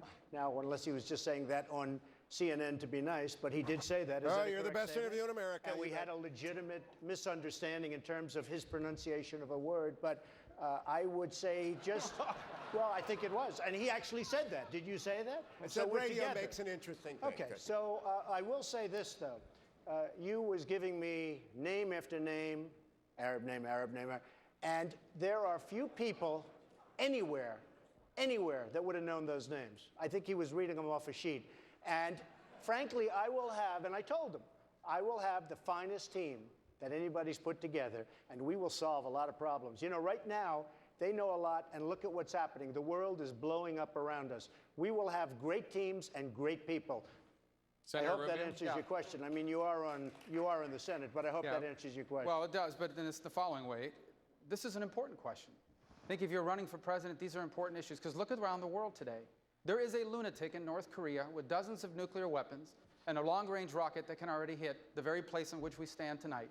The Chinese are rapidly expanding their military. They hack into our computers. They're building artificial islands in the South China Sea, the most important shipping lane in the world. A gangster in Moscow is not just threatening Europe, he's threatening to destroy and divide NATO. You have radical jihadists in dozens of countries across multiple continents, And they even recruit Americans using social media to try to attack us here at home. And now we've got this horrible deal with Iran where a radical Shia cleric with an apocalyptic vision of the future is also guaranteed to one day possess nuclear weapons and also a long-range rocket that can hit the United States. These are extraordinarily dangerous times that we live in.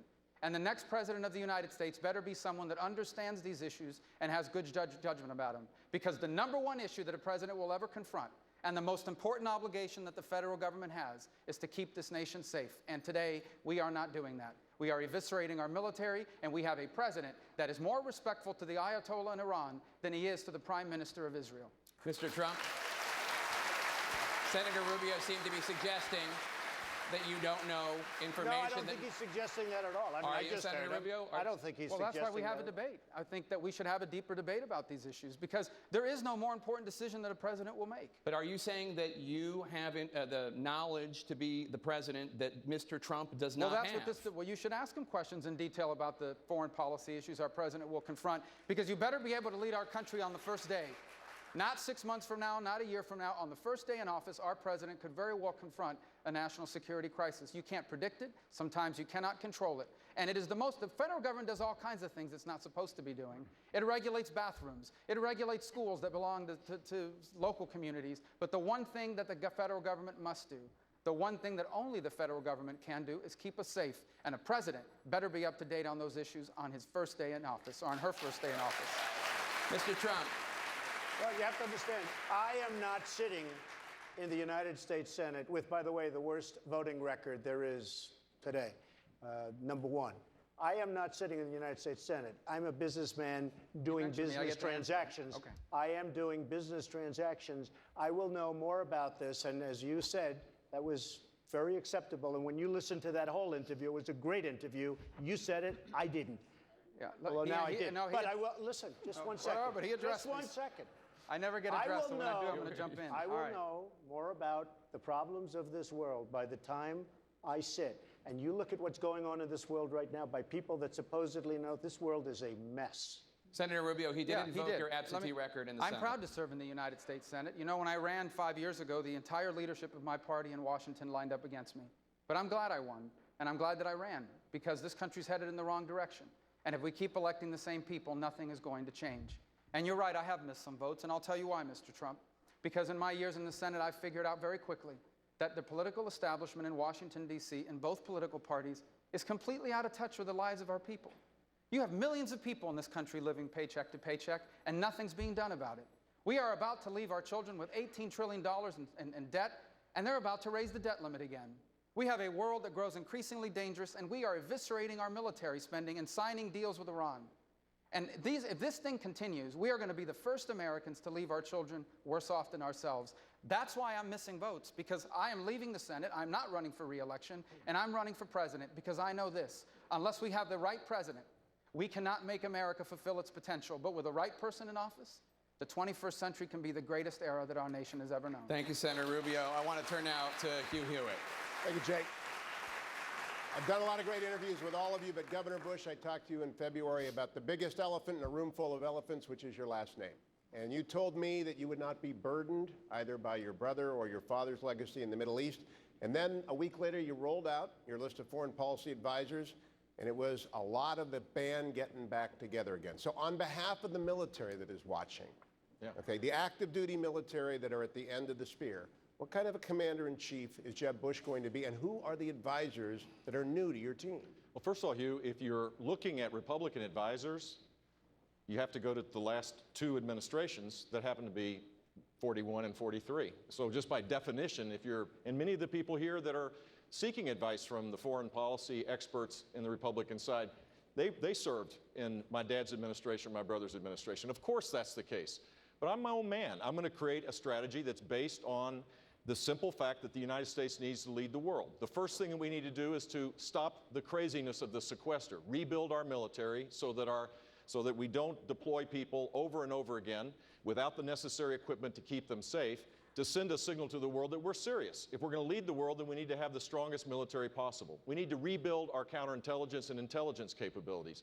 We need to focus on the fact that the next president's going to start in 2017, not in 1990, 30 years ago or when my brother started. The world is dramatically different.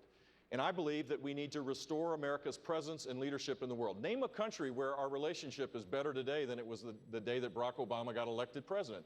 Under Hillary Clinton and Barack Obama, we have seen a weakness that now creates huge problems for the next president of the United States. So I'll have a team that will be following the doctrine that I set up, and it'll be peace through strength. We're sitting here in this library, which is a wonderful place to talk about this, because that's exactly what happened in the 1980s, and the world was a lot safer because of the leadership of Ronald Reagan and Mr. my Trump, brother. I want to ask you a question, though. You've promised us great leaders, and I believe that. But Jeb Bush has laid out 20 different people that have experience around the world. There are 190 countries. You can't run the world by yourself. When are we going to get some names on your military and your foreign policy Very soon, advisors? and I'm meeting with people that are terrific people, but I have to say something because it's about judgment. I am the only person on this dais, the only person that fought very, very hard against us, and I wasn't a sitting politician, going into Iraq. Because I said going into Iraq, that was in 2003, you can check it out, I'll give you 25 different stories. In fact, a delegation was sent to my office to see me because I was so vocal about it. I'm a very militaristic person, but you have to know when to use the military. I'm the only person up here that fought against going into Iraq. Hugh, can I make a response to that? Just excuse me 1 second, Can Rand, I if make you a don't mind, response to Rand. that? You know, you are on last, you do have your 1%. I would like, and I think it's very important, I think it's important because it's about judgment. It's about judgment. I didn't want to go into Iraq, and I fought it. Because what I said to you, was you're going to destabilize the Middle East, and that's what happened. So, He's Hugh, referred to me no, in the his first remarks. chance, May I make a response? right after me, Go and ahead, I'll yield the floor. What do you guys say in the Senate when you're talking and debating? Absolutely. Go Whatever. ahead. Here's the facts. When Donald Trump talks about judgment, what was his position on who would have been the best negotiator to deal with Iran? It wasn't a Republican. It was Hillary Clinton. That's what you believe. I mean, the lack of judgment and the lack of understanding about how the world works is really dangerous in this kind of time that we're saying. So is that the judgment that you bring to the table, that Hillary Clinton is a great negotiator, that she could bring about a better Your deal brother in Iran? and your brother's administration gave us Barack Obama because it was such a disaster those last 3 months that Abraham Lincoln couldn't have been elected. You know what? As it relates to my brother, there's one thing I know for sure. He kept us safe. I don't know if you remember, Donald. You remember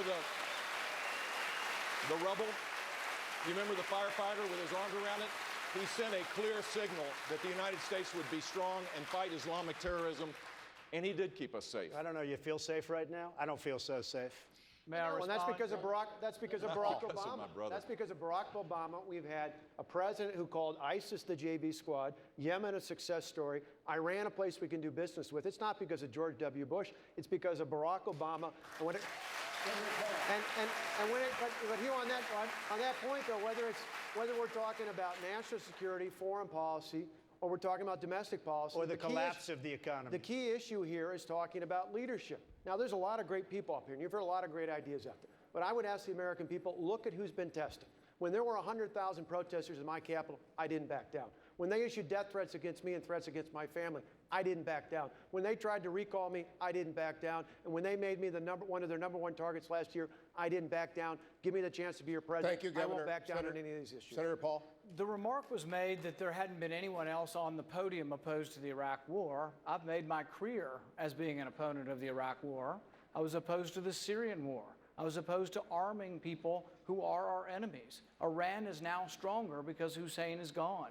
Hussein was the great bulwark and counterbalance to the Iranians. So when we complain about the Iranians, you need to remember that the Iraq War made it worse. Originally, Governor Bush was asked, was the Iraq War a mistake? And he said, no, we'd do it again. We have to learn. Sometimes the interventions backfire. The Iraq War backfired and did not help us. We're still paying the repercussions of a bad decision. We have to make the decision now in Syria. Should we topple Assad? Many up here wanted to topple Assad, and it's like I said no, because if you do, ISIS will now be in charge of Syria. I understand that Governor Bush's name has been invoked, and then we can go to you, Senator Rubio. Here's the lessons of history. When we pull back, voids are created. We left Iraq. We should have had a forces agreement to stay there with a small force And instead of that, we politically and militarily pull back, and now we have the creation of ISIS. 36 days ago, in this very library, I gave a speech with a comprehensive strategy how to take out ISIS. And it requires American leadership and engagement. We don't have to be the world's policeman, but we certainly have to be the world's leader. We need to make sure that the world knows that we're serious, that we're engaged, that we're not going to pull back, that our word matters. And if we do that, we can create a force that will take out ISIS both in Iraq and in Syria, which will take a lot longer time now because of what President Obama's done by pulling back. I want to go even deeper, and I want to go even deeper in that direction, because I think the belief that somehow by retreating America makes the world safer has been disproven every single time it's ever been tried. Syria is a perfect example of it. The uprising in Syria was not started by the United States. It was started by the Syrian people. And I warned at the time, this was 3.5 years ago, I openly and repeatedly warned that if we did not find moderate elements on the ground that we could equip and arm, that void would be filled by radical jihadists. Well, the president didn't listen. The administration didn't follow through. And that's exactly what happened. That is why ISIS grew. That is why ISIS then came over the border from Syria and back into Iraq. What is happening in that region is the direct consequence of the inability to lead and of disengagement. And the more we disengage, the more airplanes from Moscow you're going to see flying out of Damascus and out of Syria. Thank you, as Senator. you asked earlier today. Dr. Carson. I haven't had an opportunity to weigh in on foreign policy, and I just want to mention that when the issue occurred in 2003, I suggested to President Bush that he not go to war. Okay, so I just want that on the record. And, you know, a lot of people are very much against us getting involved right now with global jihadism, and they refer back to our invasion of Iraq, and they seem to think that that was what caused it. What caused it was withdrawing from there and creating a vacuum, which allowed this terrible situation to occur. But it's very different from what's going on today. We're talking about global jihadists who actually want to destroy us. They are an existential threat to our nation. And we have to be mature enough to recognize that our children will have no future if we put our heads in the sands. We have to recognize we have two choices. We either allow them to continue to progress and appear to be the winners, or we use every resource available to us to destroy them. You know, it's first. interesting that you say that, because I want to ask Governor Christie about something else that you have said. Governor Christie, we just marked the 14th anniversary of the 9/11 attacks. Now, Dr. Carson has said that if he had been president at the time, the United States would not have gone to war in Afghanistan. What does that say to you about how Dr. Carson would respond as president if America were attacked again? Well, Jake, I was named U.S. Attorney by President Bush on September 10th, 2001. And that next day, my wife, Mary Pat, did what she did every day. She traveled through the World Trade Center and went to her office 2 blocks from the World Trade Center. And after those planes hit for 5.5 hours, after that, I couldn't reach her, didn't know whether she was dead or alive, and we had 3 children at the time, 8, 5, and 1. And I had to confront what so many thousands of others in my region had to confront. The idea that I might become a single parent, the idea that my life and my children's life might be changed forever. We lost friends that day. We went to the funerals. And I will tell you that what those people wanted and what they deserved was for America to answer back against what had been done to them. And I support what President Bush did at that time, going into Afghanistan, hunting al-Qaeda and its leaders, getting its sanctuary out of place, and making it as difficult around the world for them to move people and money. And then he went to prosecutors like us, and he said, never again. Don't prosecute these people after the crime is committed. Intervene before the crime happens. I absolutely believe that what the president did at the time was right, and I am proud to have been one of the people on the stage who was part of making sure that what Governor Bush said before was the truth. America was safe for those 7 years, and Barack Obama has taken that safety away from us. Dr. Carson. Well,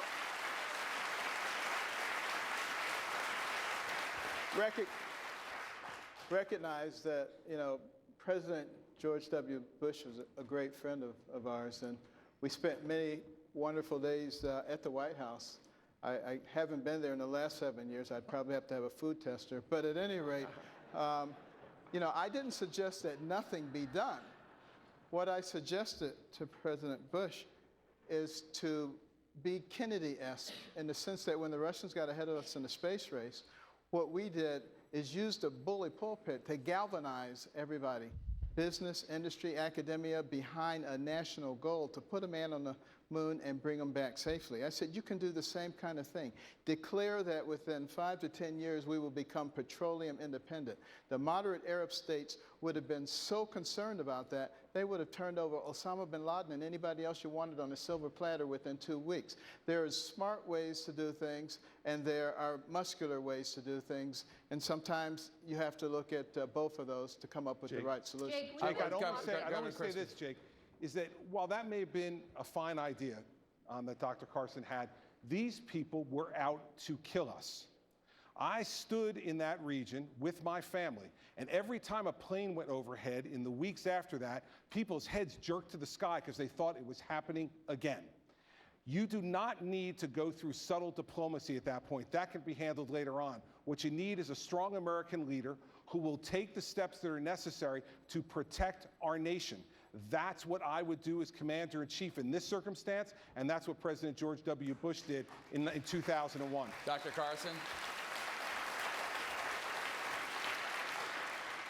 I have no argument with having a strong leader and to be aggressive where aggression is needed, but it's not needed in every circumstance. There is a time when you can use your intellect to come up with other ways to do things, and I think that's what we have to start thinking about. There is no question that a lot of these problems that we have been talking about in terms of the international situation is because we are weak. It's because our Navy is so small. It's because our Air Force is incapable of doing the same things that it did a few years ago. It's because our Marine Corps is not ready to be deployed. There are a lot of problems that are going on, and we need to solve those problems. We need to build up our Radical military. terrorism cannot be solved by intellect. It cannot. They require, what they need is they need an operating space. That's what Afghanistan was for Al-Qaeda. It was a vacuum that they filled, and they created an operating space. That's why they had to be drawn out of there. That's why they had to be destroyed. It is the reason why ISIS has now grown as well. We allowed a vacuum to emerge in Syria. They used it as an operating space to grow. And today, they're not just in Iraq and Syria anymore. They're now in Libya conducting operations in the Sinai. They're now in Afghanistan trying to supplant the Taliban as the most powerful radical jihadist group on the ground there as well. You cannot allow radical jihadists to have an operating safe haven anywhere in the world. Governor Huckabee. Just today, there was a new report that 50 different intelligence analysts have said that what they sent up the ladder was doctored by senior officials so that they could give some happy talk to the situation that we face. I love the idea of a good intellectual capacity to deal with our enemies, but the fact is, if you don't have good intelligence that's reliable and that's honest, you're not going to have good intelligence, and you cannot make good decisions. The next president is primarily elected not just to know things, but to know what to do with the things that he knows. And the most dangerous person in any room is the person who doesn't know what he doesn't know. Thank you, and Governor. the reason Barack Obama has been dangerous to this country, and we'd better elect someone who has had some executive experience, is because we cannot afford another 8 years having a person in the office who doesn't know what he does not know. Thank you, Governor. I want to turn to ISIS. Governor Walker. We just spent the last 10 minutes. Governor Walker, there is a big debate right now. We've been talking about ISIS here and there about this in this discussion. There's a big debate right now about whether or not to send more U.S. troops to fight ISIS in Iraq and Syria. In the first debate earlier this evening, Senator Lindsey Graham argued that candidates are only serious about fighting ISIS if they are willing to send 10,000 U.S. troops to Iraq, 10,000 U.S. troops as part of a coalition to Syria. Governor Walker, you just told me a few days ago that the 3,000 U.S. troops there right now are enough as long as the rules of engagement are changed. What do you know that Senator Graham doesn't know? No, to be clear, what I said the other day was that we need to lift the political restrictions that are already in play. Barack Obama's administration has put political restrictions on the military personnel already in Iraq. We need to lift those, and then we need to listen to our military experts, not the political forces in the White House, but our military experts about how many more we send in. And we certainly shouldn't have a commander-in-chief who sends a message to our adversaries as to how far we're going to go and how far we're willing to fight. So I'm not putting a troop number on. What I'm saying is lift the political restrictions. When you do that, you empower our military personnel already there to work with the Kurd and the Sunni allies to reclaim the territory taken by ISIS, and to do so in a way that allows that ISIS doesn't go back in Syria, as we were just talking about here. That is the fundamental problem going forward. We have a president and Hillary Clinton, who's a part of this, by the way, who has made political decisions for our men and women in uniform. I want the men and women at home to know, if I am Commander-in-Chief, I will only send you into harm's way when our national security is at risk. And if we do, you know you'll have our full support, the support of the American people, and you'll have a clear path for victory. Thank you, Governor. Senator Paul, I want to go to you because you have said that the boots on the ground to fight ISIS need to be Arab boots. We just learned today that despite the Obama administration spending $500 million to help create those Arab boots, there are only 4 or 5 U.S. trained fighters in Syria fighting ISIS. What does that say to you about the effectiveness of the idea of the boots on the ground need to be Arab boots? If you want boots on the ground and you want them to be our sons and daughters, you got 14 other choices. There will always be a Bush or Clinton for you if you want to go back to war in Iraq. But the thing is, the first war was a mistake, and I'm not sending our sons and our daughters back to Iraq. The war didn't work. We can amplify those who live there. The Kurds deserve to be armed, and I'll arm them. We can use our Air Force to amplify the forces there, but the boots on the ground need to be the people who live there. My goodness, I'm still upset with the Saudi Arabians for everything they do over there. They've funded the arms that went to the jihadists. They're not accepting any of the people, any of the migrants that have been the refugees that are being pushed out of Syria. Saudi Arabia is not accepting one. Why are we always the world's patsies that we have to go over there and fight their wars for them? They need to fight their wars. We need to defend American interests, but it's not in America's national security interest to have another war in Iraq. We're going to turn to some domestic issues now. I want to bring in my colleague, Dana Bash. Jay, can I just make one point on this whole military discussion? I called for boots on the ground many months ago in a coalition with our friends who share our interests. You know, you win a battle with the military.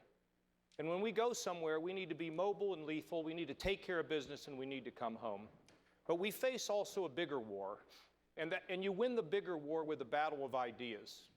You wonder why young people and educated people, rich people, schooled people have tried to join ISIS. Western civilization, all of us need to wake up to the fact that those murderers and rapists need to be called out, and in Western civilization, we need to make it clear that our faith in the Jewish and Christian principles force us to live a life bigger than ourselves, to be sinners in justice, so that we can battle the radicals, call them out for what they are, and make sure that all of our people feel fulfilled in living in Western civilization. Thank you, Governor. This is a giant battle in the world today. Since everyone has gotten to weigh in on this military issue, I'd like to be able to do the same. We have spent probably 12 minutes talking about the past. Let's talk about the future. We need the strongest military on the face of the planet, and everyone has to know it. And specifically what that means is we need about 50 Army brigades, we need about 36 Marine battalions, we need somewhere between 300 and 350 naval ships, we need to upgrade every leg of the nuclear triad, we need to reform the Department of Defense, we need as well to invest in our military technology. We're going to turn to domestic issues now and with we Dana need to Bash. care for our veterans, so 307,000 of them aren't dying waiting for health care. Thank you. Dana Bash. Governor Bush, let's talk about an issue that's very important to Republican voters, and that's the Supreme Court. After Chief Justice John Roberts voted to uphold Obamacare twice, Senator Cruz criticized your brother for appointing John Roberts to the Supreme Court. Looking back on it, did your brother make a mistake? Well, I'm surprised Senator Cruz would say that, since he was a strong supporter of John Roberts at the time. I will talk about what I will do as President of the United States as it relates to appointing Supreme Court justices. We need to make sure that we have justices that with a proven, experienced record of respect for upholding the Constitution. That is what we need. We can't have, the history in recent past is, appoint people that have no experience so that you can't get attacked. And that makes it harder for people to have confidence that they won't veer off on decisions. Is John Roberts one of those people? John Roberts has made some really good decisions, for sure, but he did not have a proven, extensive record that would have made clarity the important thing. And that's what we need to do. And I'm willing to fight for those nominees to make sure that they get passed. You can't do it the politically expedient way anymore. This is the culture in Washington. You have to fight hard for these appointments. This is perhaps the most important thing that the next president will do. Do you like what you just heard, Senator Cruz? Well, Dan, I've known John Roberts for 20 years. He's an amazingly talented lawyer, but yes, it was a mistake when he was appointed to the Supreme Court. He's a good enough lawyer that he knows in these Obamacare cases, he changed the statute, he changed the law in order to force that failed law on millions of Americans for a political outcome. And you know, we're frustrated as conservatives. We keep winning elections, and then we don't get the outcome we wanted. Let me focus on 2 moments in time. Number one, in 1990, in one room was David Souter, in another room was Edith Jones, the rock-ribbed conservative on the Fifth Circuit Court of Appeals. George Herbert Walker Bush appointed David Souter. And then in 2005, in one room was John Roberts, in another room was my former boss, Mike Ludig, the rock-ribbed conservative on the Fourth Circuit Court of Appeals. Thank you, Senator. George W. Bush appointed John Roberts. And let me give you the consequences of that. If instead the President Bushes had appointed Edith Jones and Mike Ludig, which is who I would have appointed, Obamacare would have been struck down 3 years ago, and the marriage laws of all 50 states would be on the books. These matter, and I've fought to defend the Constitution my whole life, and Governor I will Bush, as president as well. I want to let you respond. Well, first of all, as I said, he supported John Roberts. He supported him publicly. So you can rewrite history, I guess, Ted, but the simple fact is that you supported him because he had all the criteria that you would have thought would have made a great justice. And I think he is doing a good job. But the simple fact is, going forward, what we need to do is to have someone that has a long-standing set of rulings that consistently makes it clear that he is focused exclusively on upholding the Constitution of the United States, that they won't try to use the bench as a means by which to legislate. And that's what we should do. And I hope I'll be working with members of the United States Senate to fight hard for the passage of people that have that kind of qualification. Senator Cruz, 30 seconds. It is true that after George W. Bush nominated John Roberts, I supported his confirmation. That was a mistake, and I regret that. I wouldn't have nominated John Roberts, and indeed, Governor Bush pointed out why. It wasn't that the President Bushes wanted to appoint a liberal to the court. It's that it was the easier choice. Both David Souter and John Roberts, they didn't have a long paper trail. If you'd nominated Edith Jones or Mike Ludig, you would have had a bloody fight, and they weren't willing to spend political capital to put a strong judicial conservative on the court. I have spent my entire life, starting from clerking for Chief Justice William Rehnquist on the United States Supreme Court, one of the most principled jurists. We have an out-of-control court, and I give you my word, if I'm elected president, every single Supreme Court justice will faithfully follow the law and will not act like philosopher kings imposing their liberal policies on millions of Americans who need to be trusted to govern ourselves. Thank you, Senator.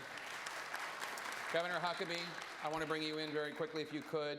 Will you have a litmus test when it comes to appointing Supreme Court nominees? You better believe I will, because I'm tired of liberals always having a litmus test and conservatives are supposed to pretend we don't. Well, let me tell you what mine would be. Number one, I'd ask, do you think that the unborn child is a human being, or is it just a blob of tissue? I'd want to know the answer to that. I'd want to know, do you believe in the First Amendment? Do you believe that religious liberty is the fundamental liberty around which all the other freedoms of this country are based? And I'd want to know, do you really believe in the Second Amendment? Do you believe that we have an individual right to bear arms, to protect ourselves and our family, and to protect our country? And do you believe in the Fifth and the 14th Amendment? Do you believe that a person, before they're deprived of life and liberty, should in fact have due process and equal protection under the law? Because if you do, you're going to do more than defund Planned Parenthood. One final thing. I'd make darn sure that we absolutely believe the 10th Amendment. Every governor on this stage would share this much with you. Every one of us. Our biggest fight wasn't always with the legislature or even with the Democrats. My gosh, half the time it was with the federal government, who apparently never understood that if it's not reserved in the Constitution, then the 10th Amendment says it's left to the states, but somebody forgot to send a memo to Washington. Thank you, Governor. Now, we're going to take a quick break. Coming up, one of the hottest questions that you have been asking us via social media. We will pose it to the candidates. That's coming up right after this.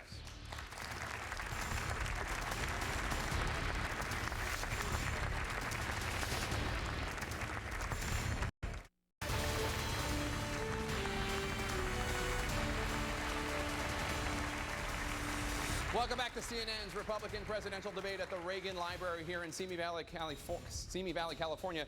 Many people on social media wanted us to ask about marijuana legalization. Senator Paul, Governor Christie recently said, quote, if you're getting high in Colorado today, where marijuana has been legalized, enjoy it until January 2017. because I will enforce the federal laws against marijuana. Will you? I think one of the great problems and what the American people don't like about politics is hypocrisy. People who have one standard for others and not for themselves. There's at least one prominent example on the stage of someone who says they smoked pot in high school. And yet the people who are going to jail for this are poor people, often African Americans and often Hispanics. And yet the rich kids who use drugs aren't.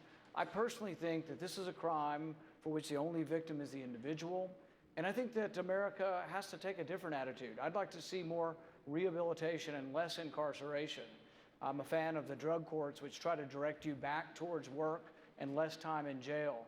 But the bottom line is the states, we say we like the 10th Amendment until we start talking about this. And I think the federal government's gone too far. I think that the war on drugs has had a racial outcome and really has been something that's really damaged our inner cities. Not only do the drugs damage them, we damage them again by incarcerating them and then preventing them from getting employment over time. So I don't think that the federal government should override the states. I believe in the 10th Amendment, and I really will say that the states are left to themselves. I want to give the person that you called a hypocrite an opportunity to respond. Do you want to identify that person? Well, I think if we left it open, we could see how many people smoked pot in high school. Is there somebody you were specifically thinking of? Well, you know, the thing is, He was talking about me. Yeah, I was talking That's about. what I thought, but I wanted him to say it. I wanted to make it easier for him. Yeah. Okay. And I just did. Governor Bush, please. So 40 years ago, I smoked marijuana, and I admit it. I'm sure that other people might have done it and may not want to say it in front of 25 million people. My mom's not happy that I just did. That's true. But here's the deal. Here's the deal. We have a serious epidemic of drugs that goes way beyond marijuana. What goes on in Colorado, as far as I'm concerned, that should be a state decision. But if you look at the problem of drugs in this society today, it's a serious problem. Rand, you know this because you're campaigning in New Hampshire like all of us, and you see the epidemic of heroin, the overdoses of heroin that's taking place. People's families are being torn apart. It is appropriate for the government to play a consistent role to be able to provide more treatment, more prevention. We're the state that has the most drug courts. Across every circuit in Florida, there are drug courts to give people a second chance. That's the best way to do this. But let me respond. The thing is that in Florida, Governor Bush campaigned against medical marijuana. That means that a small child like Morgan Hintz that has 500 seizures a day, is failing on 9 traditional medications, is not allowed to use cannabis oil, and that if they attempt to do that in Florida, they will take the child away, they will put the parents in jail, and that's what that means. If you're against allowing people to use medical marijuana, you'll actually put them in jail. Rand, and actually, you're under the wrong current about this. circumstances, kids who had privilege like you do don't go to jail, but the poor kids in our inner cities go to jail. I don't think that's fair, and I think that we need to acknowledge it, and it is hypocritical to still want to put poor people in jail. I don't want to put poor people in jail, Rand. Well, Here's the deal. You oppose medical marijuana? No, I did not oppose when the legislature passed the bill to deal with that very issue. That's the way to solve this problem. Medical marijuana on the ballot was opened up. There's a huge loophole. And it was the first step towards getting to a Colorado place. And as a citizen of Florida, I voted no. But that means you'll put people in jail. I want to go right now. Jake, you brought my issue up. That's true. Go ahead, Christy, please. You know, I enjoyed the interplay. Thank you, gentlemen. I just say this. You know, first off, New Jersey is the first state in the nation that now says if you are a nonviolent, non-dealing drug user, that you don't go to jail for your first offense. You go to mandatory treatment. You see, as Jake, I'm pro-life. And I think you need to be pro-life for more than just the time in the womb. It gets a lot tougher when they get out of the womb. And when they're the 16-year-old drug addict on the floor of the county lockup, that life is just as precious as the life in the womb. And so that's why I'm for rehabilitation, why I think the war on drugs has been a failure. But I'll end with this. That doesn't mean we should be legalizing gateway drugs. And if Senator Paul thinks that the only victim is the person, look at the decrease in productivity, look at the way people get used and move on to other drugs when they use marijuana as a gateway drug. It's not them that are the only victims. Their families are the victims too. Their children are the victims too. And their employers are the victims also. And that's why I'll enforce the federal law, while you can still put an emphasis on rehabilitation, which we've done in New Jersey. Yeah, you may respond, and then I'll bring in you, Ms. Fiorina. Understand what they're saying. If they're going to say we are going to enforce the federal law against what the state law is, they aren't really believing in the 10th Amendment. Governor Christie would go into Colorado, and if you're breaking any federal law on marijuana, even though the state law allows it, he would put you in jail. If a young mother is trying to give her child cannabis oil for medical marijuana for seizure treatment, he would put her in jail if it violates federal law. I would let Colorado do what the 10th Amendment says. This power, we were never intended to have crime dealing at the federal level. Crime was supposed to be left to the states. Colorado's made their decision, and I don't want the federal government interfering and putting moms in jail who are simply trying to get medicine for their kid. And Senator Paul knows that that's simply not the truth. In New Jersey, we have medical marijuana laws, which I've supported and implemented. This is not medical marijuana. This goes a much further step beyond. This is recreational use of marijuana. This is much different. And so while he'd like to use a sympathetic story to back up his point, it doesn't work. I'm not against medical marijuana. We do it in New Jersey. But I am against the recreational use of marijuana. If he wants to change the federal law, get Congress to pass a law to change it and get a president to sign it. May I respond? Yes, Senator Paul. Here's the thing is he doesn't want to make it about medical marijuana, but what if New Jersey's medical marijuana contradicts the federal law? He's saying he will send the federal government in and he will enforce the federal law. That's not consistent with the 10th Amendment. It's not consistent with states' rights, and it's not consistent with a conservative vision for the country. I don't think we should be sending the federal police in to arrest a mother and separate them from their child for giving a medicine to their child for seizures. And Jake, I want to bring in Ms. Fiorina. I want to bring in Ms. Fiorina in this issue. I very much hope that I am the only person on this stage who can say this, but I know there are millions of Americans out there who will say the same thing. My husband Frank and I buried a child to drug addiction. So we must invest more in the treatment of drugs. I agree with Senator Paul. I agree with states' rights. But we are misleading young people when we tell them that marijuana is just like having a beer. It's not. And the marijuana that kids are smoking today is not the same as the marijuana that Jeb Bush smoked 40 years ago. We do. Sorry, Barbara. We do need criminal justice reform.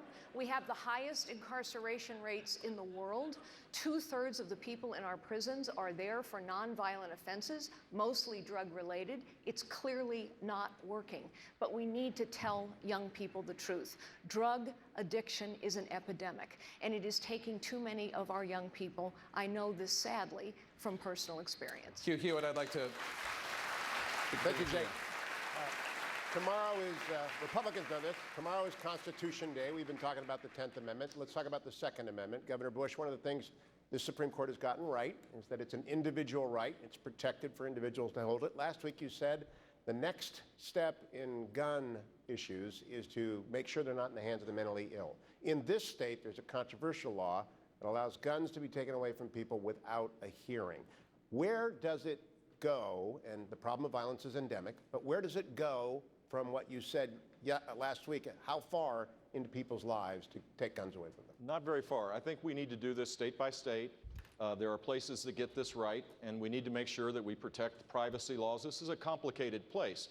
But I do think the natural impulse on the left, Hillary Clinton, immediately after one of these horrific violent acts took place, immediately said we need to have federal gun laws. President Obama, almost reflexively, always says the same thing. And the net result is you're going to take away rights of law-abiding citizens, the 99.999% of the people that are law-abiding citizens. That's not the right approach to do it. In Florida, we have a background check. We have concealed weapon permit holders. In fact, there's 1,200,000 of them. We have a reduction in violent crime because we put people behind bars when they use a gun in the commission of a crime. That's the better approach. But we're living in a society today where despair kind of grows in isolation. If a family member calls and says, my child, my brother, my sister is disturbed, ought the state be able to go and get their weapon without a hearing? I think there needs to be a hearing, but the fact is we need to encourage that kind of involvement. That's exactly what we need to do. And there's a broader issue here as well. First of all, the only people that follow the law are law-abiding people. Criminals, by definition, ignore the law. So you can pass all the gun laws in the world like the left wants. The criminals are going to ignore it because they are criminals. Here's the real issue. The real issue is not what are people using to commit violence, but why are they committing the violence? And here's the truth. because you cannot separate the social, moral well-being of your people from their economic and other well-being. You cannot separate it. You can't have a strong country without strong people.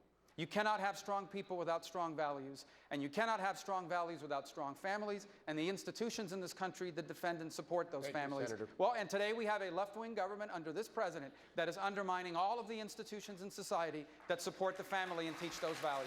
Senator Cruz, I wanted to go to you. You're a constitutional litigator. Are you afraid of the next step theory of what happens to Second Amendment rights? I am not, and you mentioned that the U.S. Supreme Court had rightly upheld the individual right to keep and bear arms.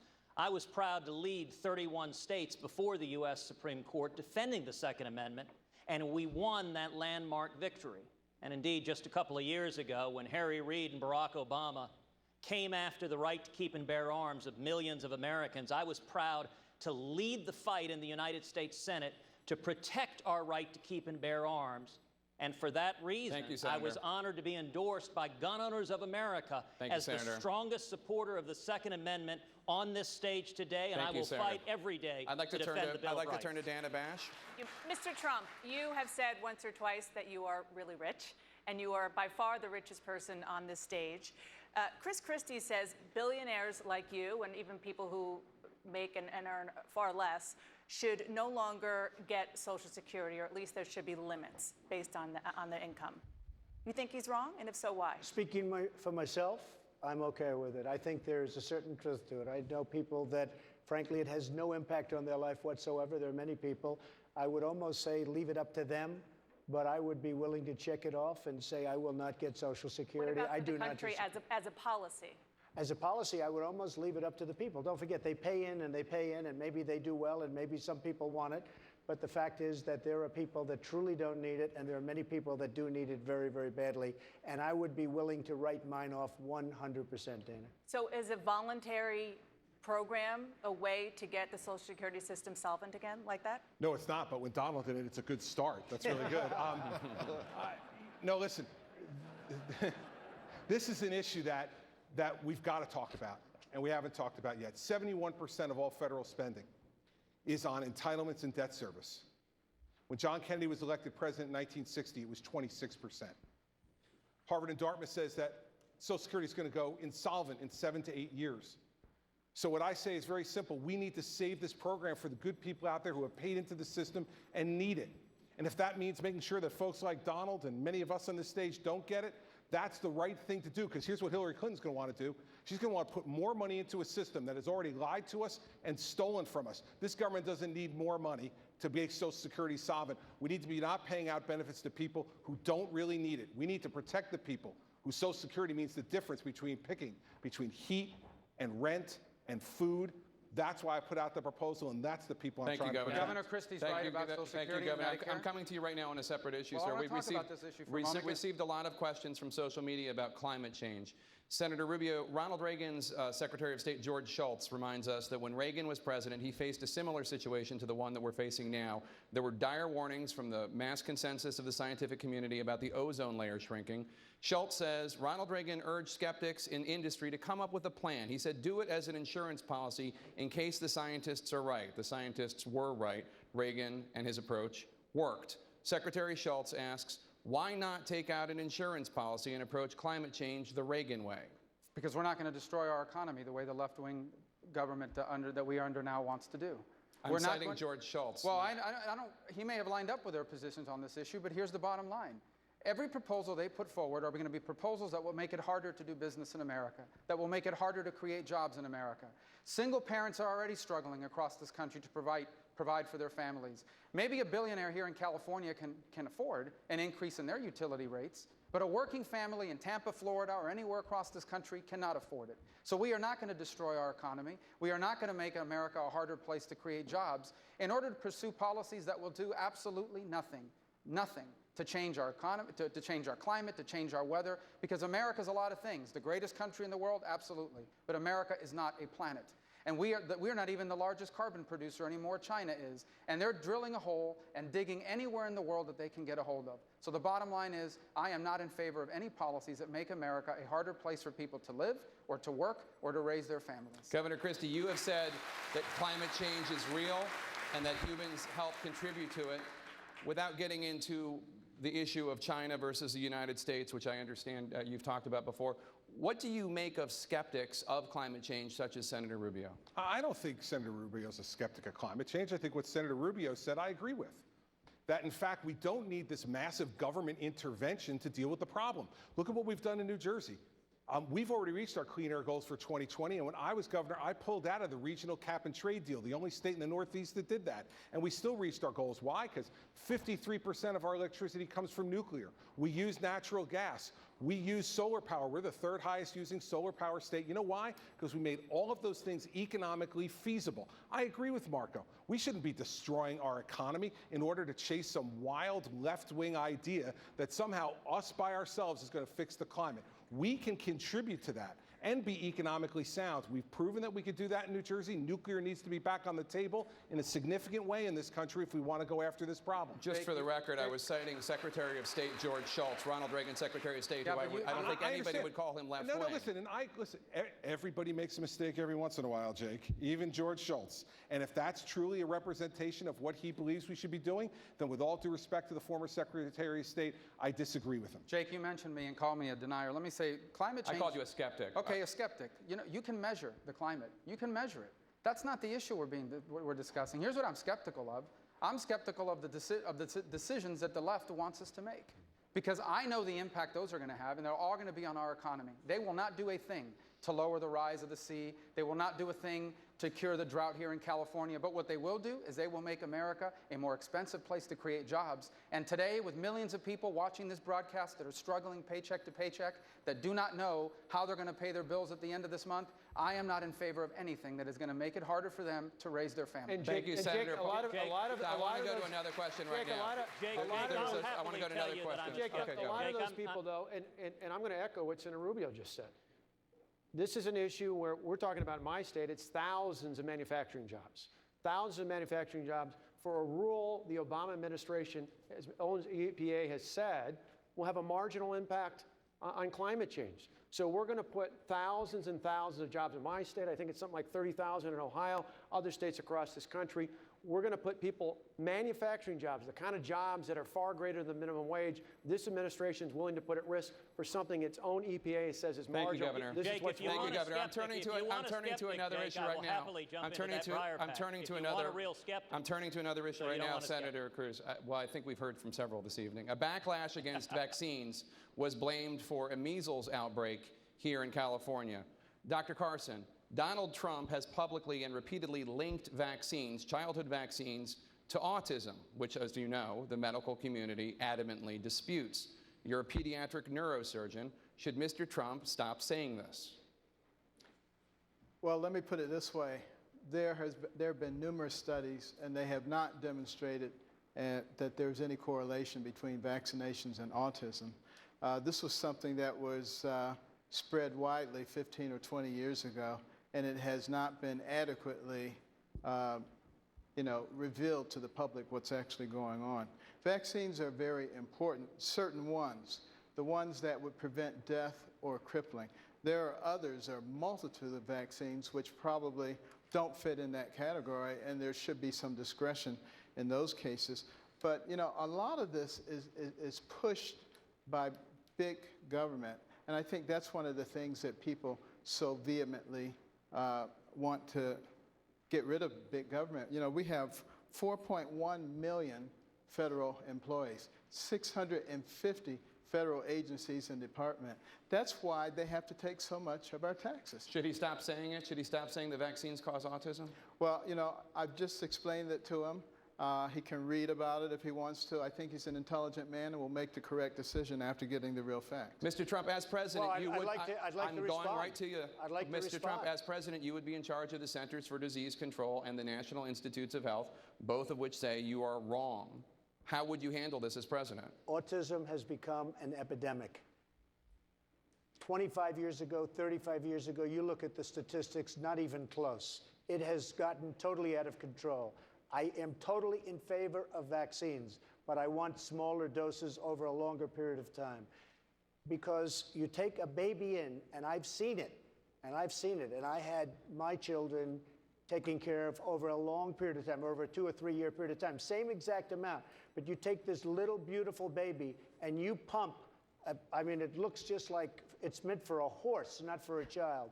And we've had so many instances, people that work for me just the other day, 2 years old, 2.5 years old, a child, a beautiful child, went to have the vaccine and came back and a week later got a tremendous fever, got very, very sick, now is autistic.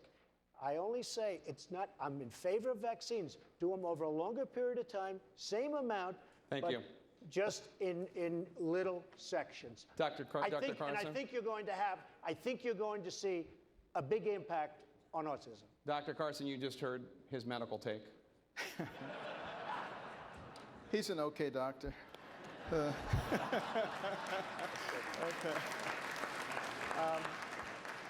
But, you know, the fact of the matter is, we have extremely well-documented proof that there's no autism associated with vaccinations. But it is true that we are probably giving way too many in too short a period of time. And a lot of pediatricians now recognize that, and I think are cutting down on the number and the proximity in which those are done. And I that's think all that's I'm saying, Jake. That's all I'm saying. Dr. Paul, I'd like to bring you in. A second opinion? One of the greatest medical discoveries of all time were the vaccines, particularly for smallpox. And if you want to read a story, it's called The Speckled Monster. It's an amazing story. It was all done voluntarily, but people came in by the droves. George Washington wouldn't let his wife visit until she got vaccinated. So I'm all for vaccines, but I'm also for freedom. I'm also a little concerned about how they're bunched up. My kids had all of their vaccines, and even if the science doesn't say bunching them up's a problem, I ought to have the right to spread my vaccines out a little bit at the very least. All right, thank you so much. Coming up, Jake. I'm sorry, Governor Huckabee, please. I think we need to remember that there are maybe some controversies about autism, but there's no controversy about the things that are really driving the medical costs in this country. And I would really believe that the next president ought to declare a war on cancer, heart disease, diabetes, and Alzheimer's, because those are the 4 things that are causing the greatest level of cost. John Kennedy said, we'll go to the moon in a decade and bring a man back, and we did it. I grew up in the 50s. I remember the polio vaccine. We saved billions of dollars since that time because we haven't had to treat for polio. Why doesn't this country focus on cures rather than treatment? Why don't we put a definitive focus scientifically on finding the cure for cancer, for heart disease, for diabetes, and for Alzheimer's, a disease alone that will cost us $1.1 trillion by the year 2050. Thank you, Governor. We change the economy and the country. We have to take another quick break. Coming up, Ronald Reagan looming large over this debate. So how Reagan-esque exactly are these Republicans? We will find out next.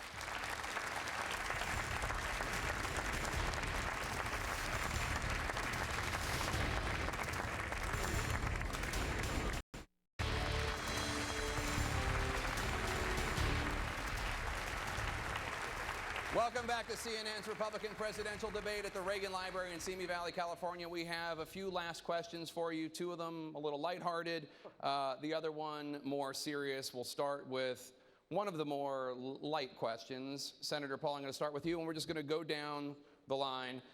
Earlier this year, the Treasury Department announced that a woman will appear on the $10 bill. What woman would you like to see on the $10 bill? Ooh, that's a tough one. You know, I'm big on that we were, and I love what Carly said about women's suffrage. I think Susan B. Anthony might be a good choice.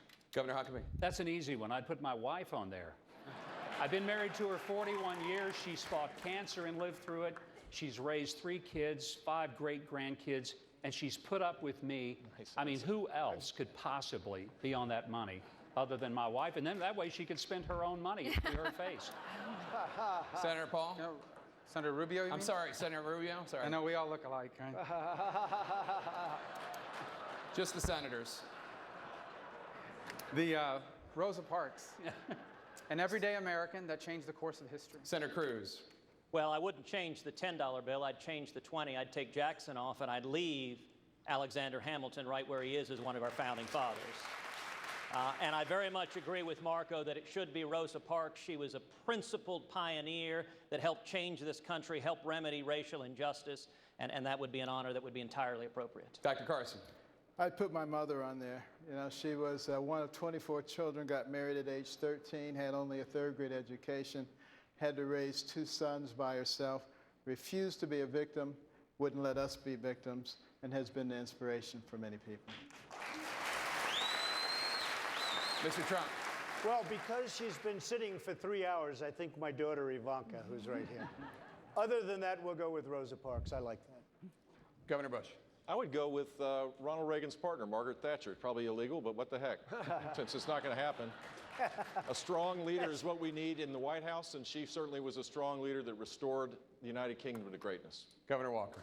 First of all, I got to say to Carson Huckabee, thanks a lot for making the rest of us look like chumps up here. But I'd put Clara Barton. I once worked for the American Red Cross. She was a great founder of the Red Cross.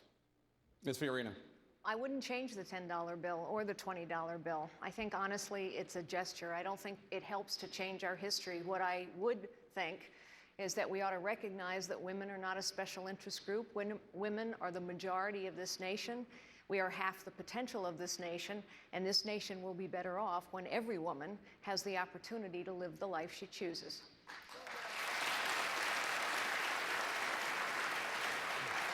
Governor Kasich.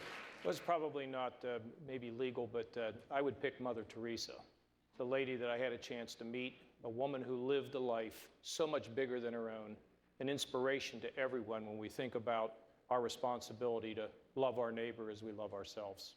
Governor Christie. I think the Adams family has been shorted in the currency business. Our country wouldn't be here without John Adams, and he would not have been able to do it without Abigail Adams. So I'd put Abigail Adams on the bill. All right. Some good entries if anybody at the Mint was listening.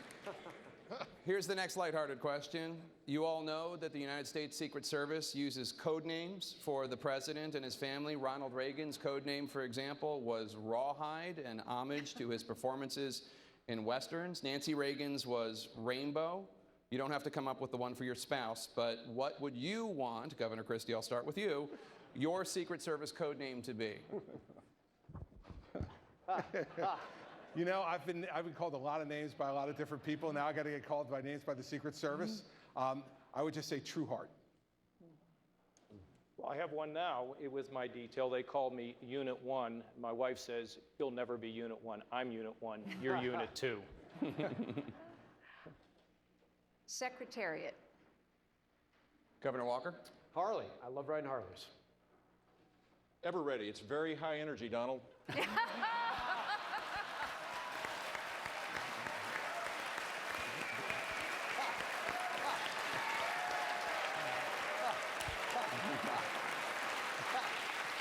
Mr. Trump. Humble. That's a good one. Dr. Carson. One nation. Senator Cruz. You know, as a Cuban, I might go with Cohiba. And I'll tell you, I'd go with, for Heidi, Angel, because she is my angel. Senator Rubio. Well, there's some people in Florida upset at me over a joke I made about Florida State, but what the heck, I want my code name to be Gator. Governor Huckabee. I'd go with Duck Hunter. Senator Paul. Justice never sleeps. That's a mouthful, but okay.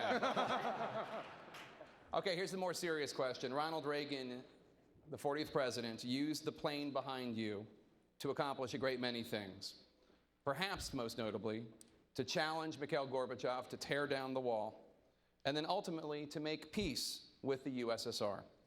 How will the world look different once your Air Force One is parked in the hangar of your presidential library? Senator Paul. You know, I met Ronald Reagan as a teenager, and my family were big supporters of him when he ran against Gerald Ford. It was a big deal because he was the grassroots running against the establishment. And I'll never forget that, and how we stood up and said, you know what, this is something new that our country needs and our party needs. If I were president, I would try to be one who says, you know what, I'm a Reagan conservative.